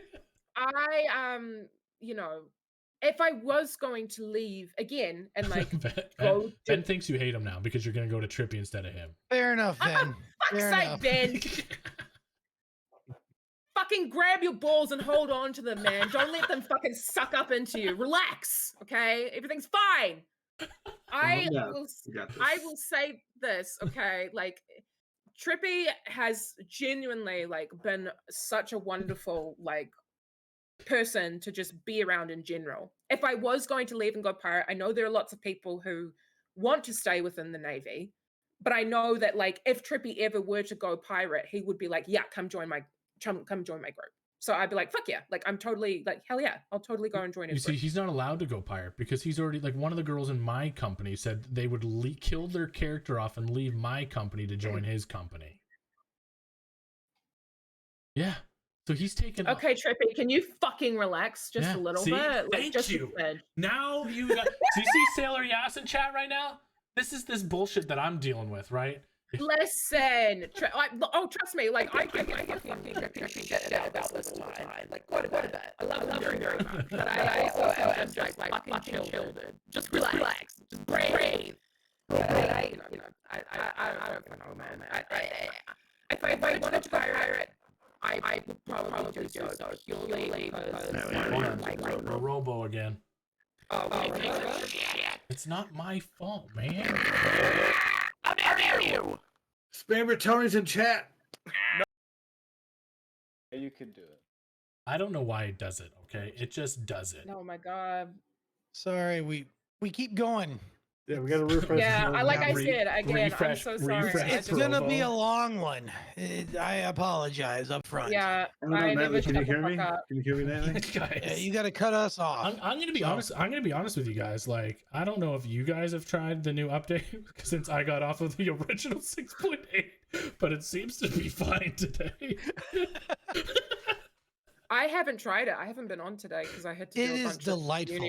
It really is. It really. Oh, is. good. Yeah. Good. Yeah. Yeah. It's That's great. great. That's great news. But yeah, I quite literally have just been like, I haven't had a chance to hop in today. I think I got in for like 2 seconds, and then I was like, oh shit, hold on, my dog's crying. But I was like, oh shit, like I haven't had time because university is fucking taking up all my time. I'm just gonna let my dog out. Yeah, do your thing. We'll take a little break here, chat. Everybody get up, stretch, get a drink. We're at the almost the 3-hour mark. And you know, we'll keep going until things go. Chat again. If you have any questions, let me know. I saw someone ask a question who said they can't get the Discord. Pee break. Yeah, if you need to go to the break, go ahead. Go ahead. Go to the bathroom. You're good. You're good. And AD, if you want Nightly, yeah. Have you heard about Twitch Prime? Oh, we don't need to do that. I figured I'd throw it in there. You know what I mean? Hi, Lisa. Hi, chat. Everybody, if you have any questions, let some of the mods know. We're taking a little bit of a pee break. Somebody asked a question because they can't get to Discord, so I wanted to. Let me see it. It's like there's a two-parter question there. It's Visk right there, right here. I'm gonna make sure I keep. It's a good question. Yeah. You want me to post it or you got it? Hi, chat. By the way, chat, thanks for all the follows tonight. Thanks for the gifted subs tonight too. I appreciate every single one of you guys. Thank you very much. And Bellasaurus, thank you for continuing your sub from Sal. I think he's asking about the Jaegers, right? Because they were unexpectedly pleasantly surprised. I think that was who they were talking about. Well, he was just asking like who were the RPers you were like most unexpectedly surprised, but with their role play, right? Oh, okay. Who was? And by the way, chat, while we have this quick little break, who should we bring on next week, chat?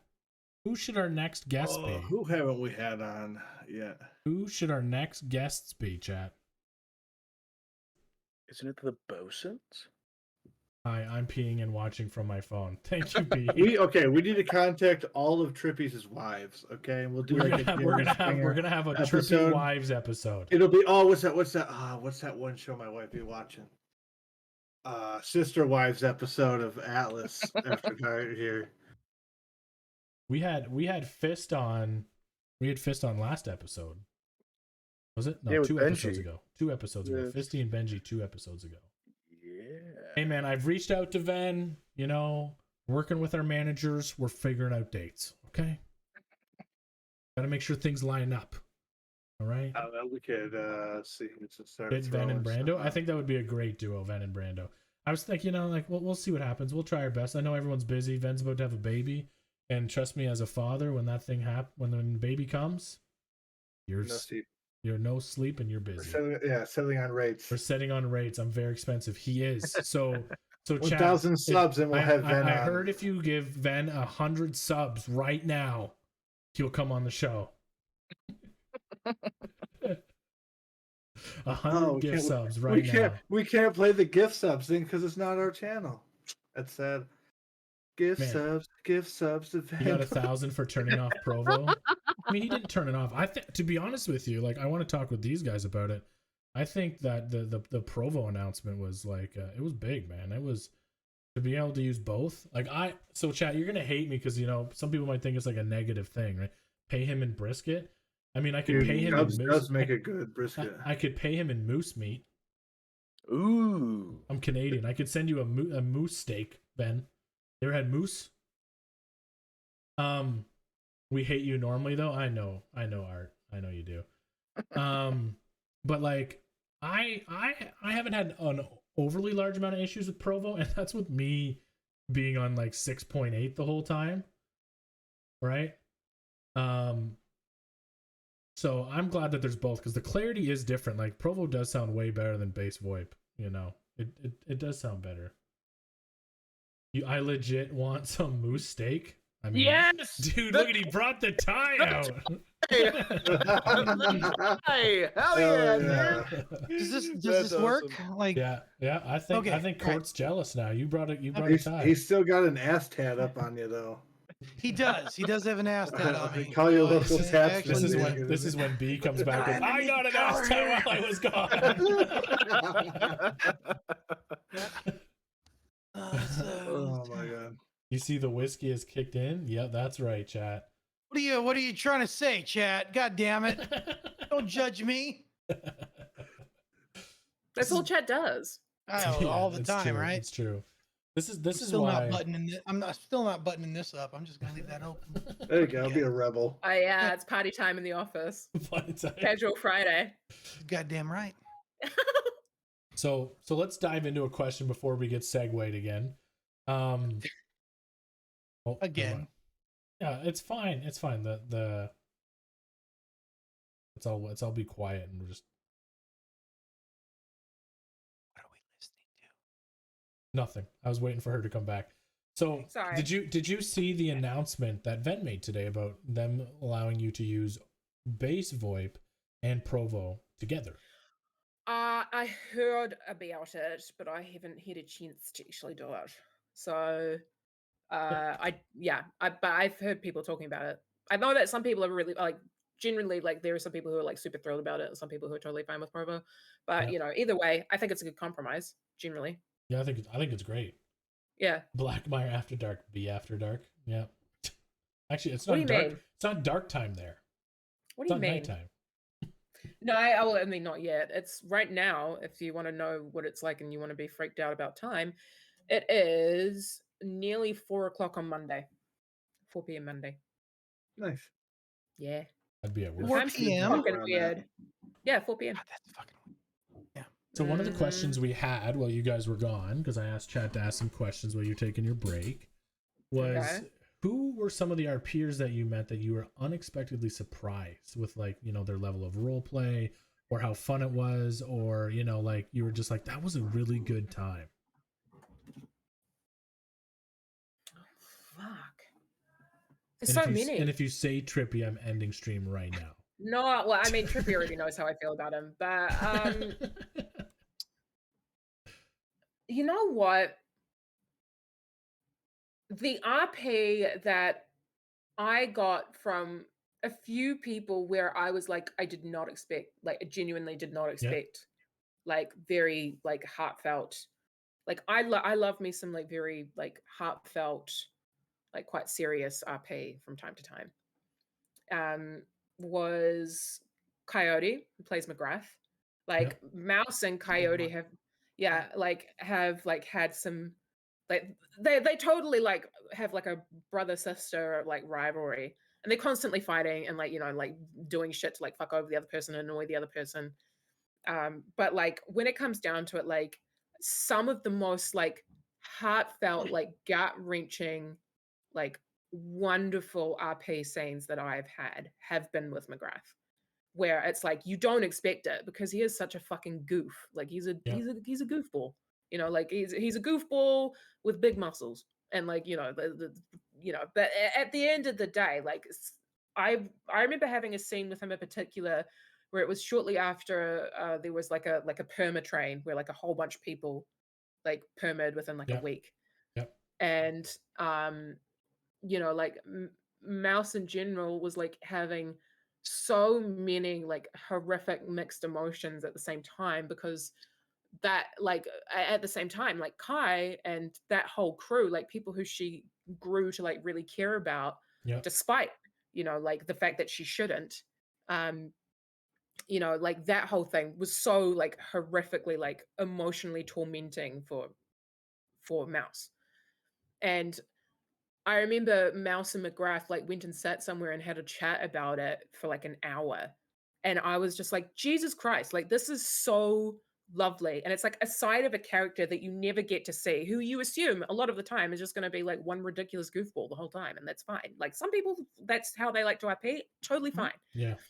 But it was just something that completely shocked me. Another one too, and I'm gonna shoot myself in the leg if I can't remember. I think it's not Irish who plays Dibs. Yes.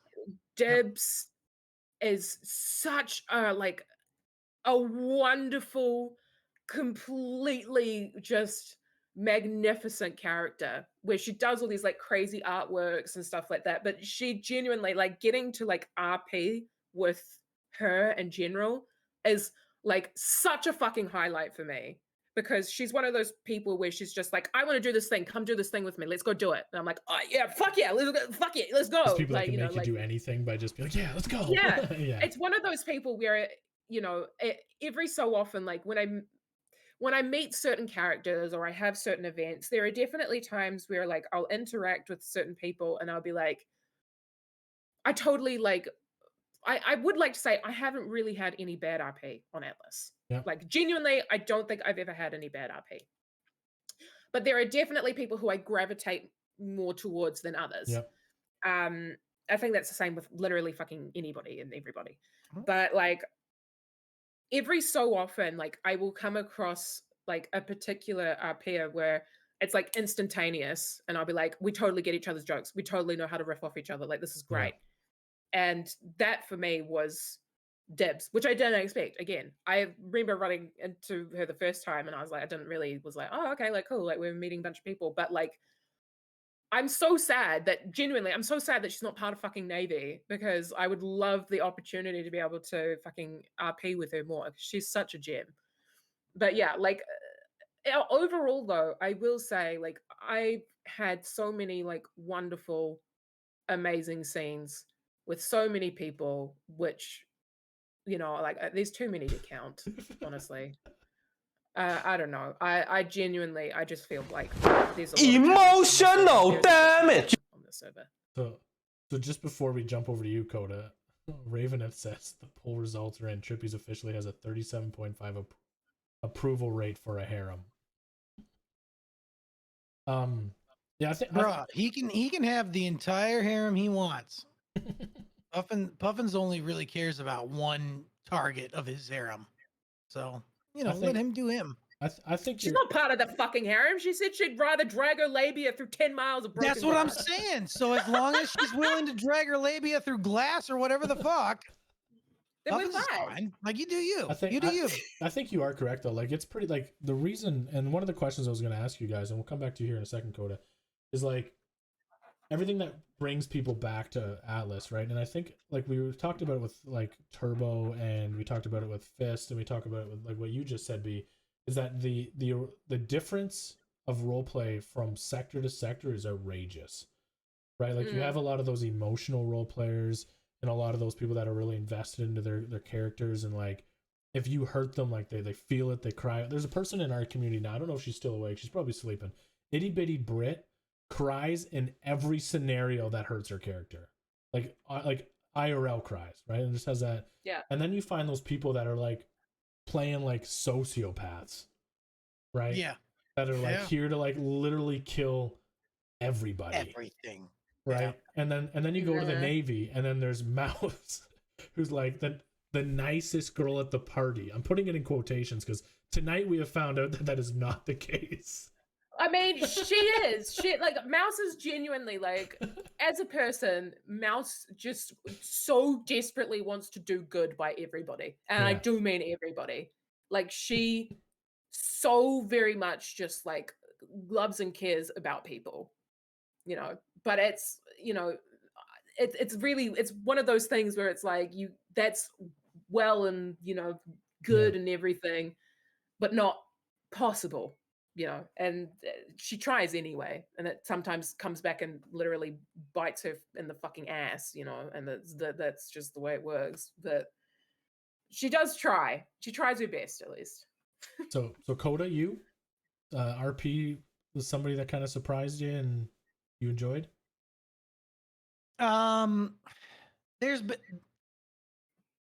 There's been so many surprises on the server. Just one over through all of the seasons. But I really cannot say. I can't put my finger on any specific one, right? So, as Navy for as long as I've played it, you interact with so many different types of people. Like you said, you have the sociopaths. Yep. You have the individuals that are That like. sounds so bad when we say it. Like we have the sociopaths who are here to You got the release those sociopaths, you got urges. the empaths, you got you got the whole gamut, right? Yeah. I am continually surprised by just literally anyone. Whenever I go out on patrol as Puffins, and we engage with emotional damage. Fucking island, like it doesn't matter. It was seriously like it's always interesting to see how people approach the RP, how people approach the Navy showing up on their docks and just like, hello, we're here to do whatever. You get people that are like, well, what are you doing here? Like, are you here to tax us? Oh, it's the Navy. We heard about you, or da da da. I'm gonna cop out and just be like, the whole fucking server has continually surprised me time and time and time again, season after season after season, of just how many good experiences there are out there and how many good like micro stories there are, whether you're talking with companies. I think that's the biggest thing as a role player too, right? Is like a lot of people sit there and think, well, how do I fix my story, or how do I do my story? But when you don't realize is like when you touch individuals, you are a part of that story. If it's for 5 seconds or if it's for 20 days. Yep. Right. And yeah, you're exactly right. When people are like, well, how do I fit my story into the big story? There is no big story. Yeah. Tell your story your way, and it affects, it's that butterfly effect, right? Yep. Where it just starts to kick out all sorts of threads.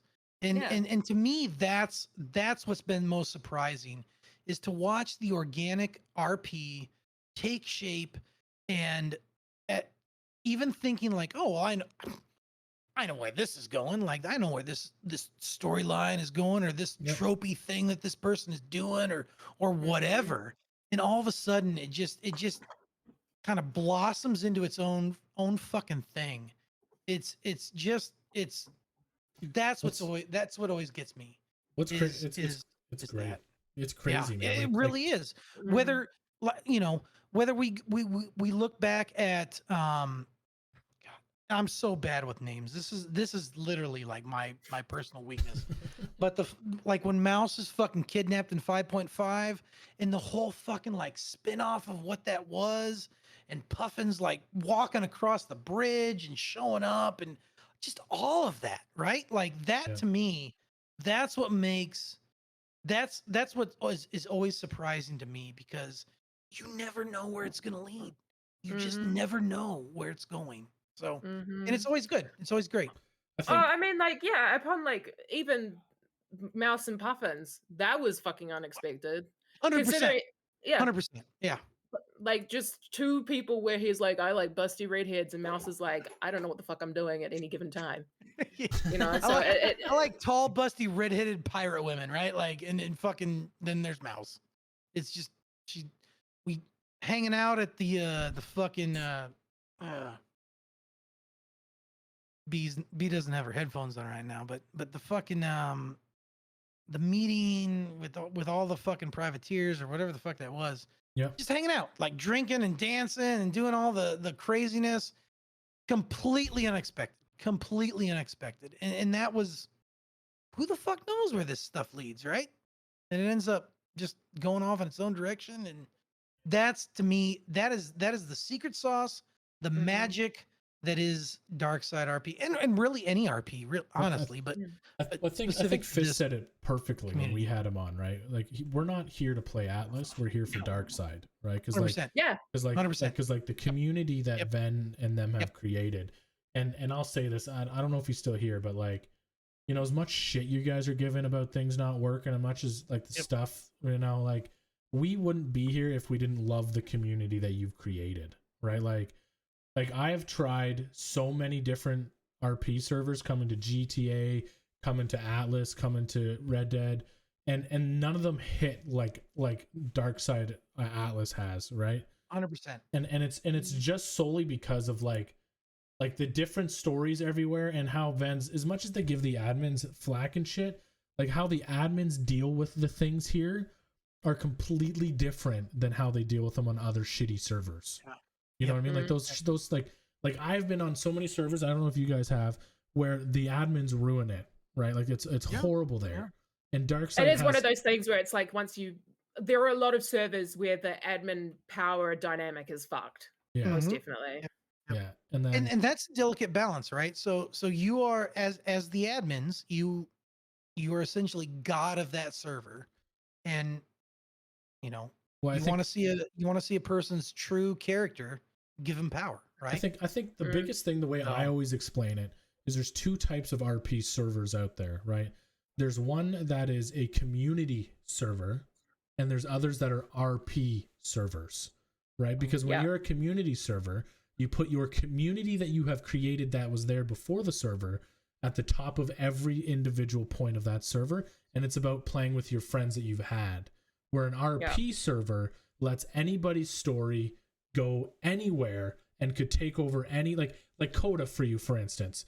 Like, who knew like a guy like you could make it up into High Admiralty? If it was a community server, right? That wasn't supposed to be me. I mean, like, somebody who wasn't, like, you weren't part of like Dark Side's community before you came. I got you, man. Right. I got you. But like, right? I was not. Yeah. Right. 100%. But like, my point is, if you were with Ven beforehand and it was a different type of server, like, you'd be an admin entity and be in that position originally, right? And you'd always have it because it's a safe place, right? So like, I think that's why Dark Side is utterly amazing, because anybody could become anything. Like a person who becomes a cadet today could stay long enough and become high command if they wanted to. 100%. I didn't expect Mouse to end up where she is. Right? I expected her to be a forever cadet. Shit's wild. Forever cadet with a bell. Yep. Yeah. No, and that's absolutely true. Whether it's in the Navy or within any of the companies that are out there, the thing that Dark Side has done and allowed to organically develop is that nature of if you got a good story to tell and you are competent and can tell that story, it's gonna grow, right? Whether it's Puffins for fucking season after season walking his way up, or Prim being yanked up, you know, it's just it's 100% just that organic growth that really drives the RP, and they strive for that. And no, I'm not gonna sit here and get all teary-eyed over my whiskey and sharing my stories, but no, it's good. It's good. Like, so. But what we are gonna do is we're gonna wrap it up. We hit our 3-hour mark. And it's getting to that point of time where we've been chatting for 3 hours. I didn't get through my entire list. All right, let's lightning round. What do you got? Hold on. No tangents, B. We'll fucking answer these questions right here, right now. B can't answer the questions. I can. So there's only like a few left that are in the walking chat, the asking chat. So DM Walking says this one's for B. First pineapple. How is it feel been the only person that can do bricks after Vega died tomorrow? I mean, don't wake up from this coma. Love you, mahaha. That's a fallacy. Vega's not dying tomorrow. Don't worry about that. That you don't even have to answer that. I'll handle that one. He's not dying. So yeah, Vega's good. The next one, I'm gonna put this clip because they want me to watch this clips after. And then DM Walking also said, after the success, this is for you, Coda. After the success of the butt picture on Twitter, OnlyFans when? A pleasure to RP with you guys. Love you both. I forgot about that picture. So I need to know what's going on here. What are you talking about? What is this butt picture? Go ahead. So Go ahead. I went on a cruise during the cold winter months. So I'm located in Iowa, in the Midwest of the United States. It gets fucking cold during the winter. And so to overcome the winter depression, I was like, you know what? It's January. Let me go on a cruise. And I thought that I would be very clever. And on said cruise, I set up and took a picture of myself on this balcony overlooking water with a drink in my hand. And I may or may not have been somewhat naked in a tribute to Puffin's balcony yoga. Doctor, send it to one of the admins, or send it to one of the mods, and we'll look at it right now on stream. Yeah, it was definitely a dedication to Puffins and not just a general it's celebration. Absolutely, yes. Yeah, it's absolutely a dedication to Puffins because then I posted, like, as 6.0 was coming out, I was like, I'm getting ready for 6.0 and posted this, and it was like a who fucking pulled that again? It probably breaks Twitch TOS. It does. Probably. It does. We're not going to show it, but we will post it in chat for you to look at your own viewing. Fair enough. Ah! Fair enough. Don't forget to put a like on it so he knows you looked at it, guys. Wow. All right. Nice. That's a man's ass. Yeah, it is. It is a man's ass. Yes. That is the Navy's ass. That's the Navy's ass. That is an ass. Oh yeah. Firefighter ass. That was back when I was That's beer. the Navy's ass. Yep. Oh yeah. All right. I think you won up. If I showed it on stream, you would technically one up Court, but we're not. You know what? Yeah, I mean you could. I saw that pop up on your Discord. So I forgot. I have a little bot that like every fucking tweet that I post. Yeah. Yeah. So everybody in Discord, everybody in your Discord got to see your ass. Yeah. And I threw that up and was like, oh, I'm gonna be real clever. I'm an idiot. I'm a fucking idiot. What do you want? Oh, listen, it's fine. Right? I'm pretty sure I've posted on fucking Twitter being like every day I'm one step closer to posting my bare ass. Like I like, don't worry, you're fine. Plus, I make so many fucking shit tweets. It's stupid. So don't even worry. We went through your Twitter. It was funny. It's a lot of stuff. His Twitter is delightful. If you're not following her on Twitter, by the way, you should follow her. By the way, because it is delightful, and enjoy her likes because they're wholesome and for the most part delightful. Some of them I'm like, what the fuck is going on here? I'm too old for this, but they are delightful for the most part. Chad is basically saying, booty, man, look at that dumper. Coda, can we use this as a background? Just catch one day. I'll just very quietly place a canvas. Oh yeah, put it in. That's gonna be everywhere. I'll sell that. I'll just put it up. Legal. So this will be the last. I want to be so mean. This will be the last clip we show because they wanted me to post this. I'm still trying to figure out how one of my officers on board one of my vessels. Oh, managed to Jesus snatch Christ. defeat from the Is this jaws you of losing your mind? victory. Yeah. Someone made a fucking mistake. Secretary, in all defense. There's no fucking defense for this, Ferguson. If it wasn't for a fuck up on his part, we would not be in this position. So don't give me some fucking bullshit defense of, oh, well, this, that, or the other. Clearly, someone made a fucking wrong decision. So, obviously, we need to go back to the training because we clearly promoted someone before their fucking time was due. I'm so interested about what's this about. So what is going on here? B. You know, maybe Mouse is being held hostage somewhere. So he was yelling because you got taken hostage. Well, we got taken hostage. The boat that we were on sank. And then there was quite a few of us that got taken hostage, actually, if I recall correctly. There was a lot of us. Yep. Yeah.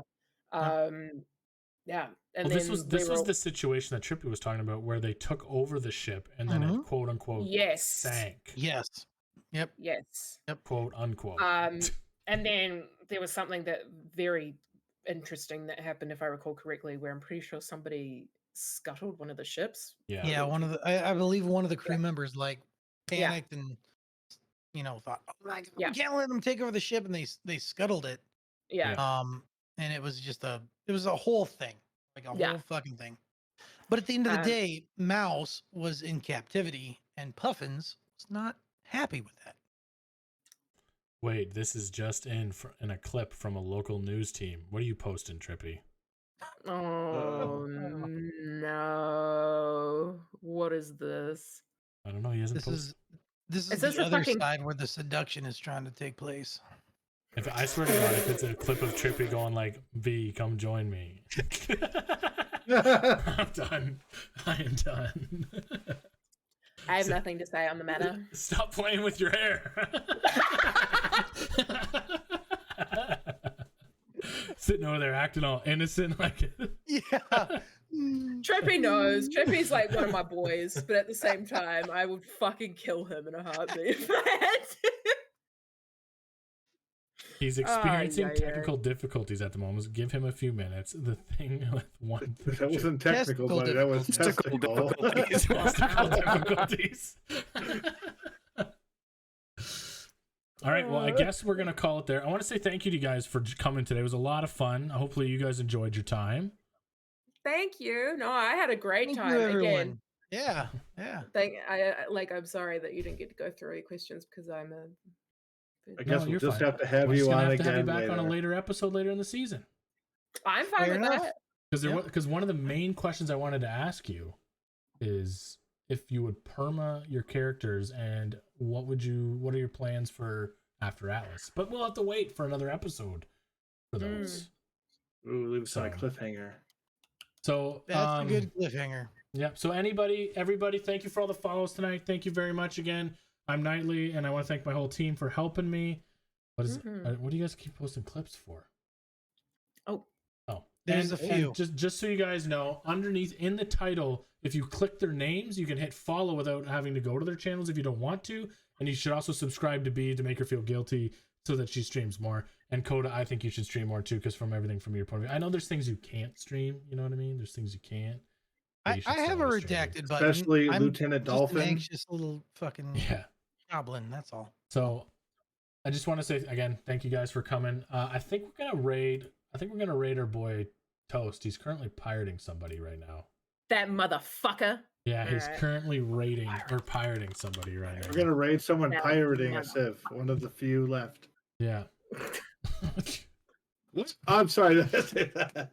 So everybody, thanks for coming in. Thank you very much, everybody. Again, next Sunday we will have a show. We make an announcement usually halfway through the week of who we're gonna have on the show. Again, Coda B, thank you very much for coming. It was a wonderful time. I appreciate you. Anytime. And we're gonna go over there, everybody. Get ready to go over there. Toast your cannons, and I will catch you guys all. We're gonna actually play your "I Don't Give a Fuck" song. Yeah, that's the excellent, as the excellent exit fucking song. And I will enjoy, catch you everyone. Catch you guys all later.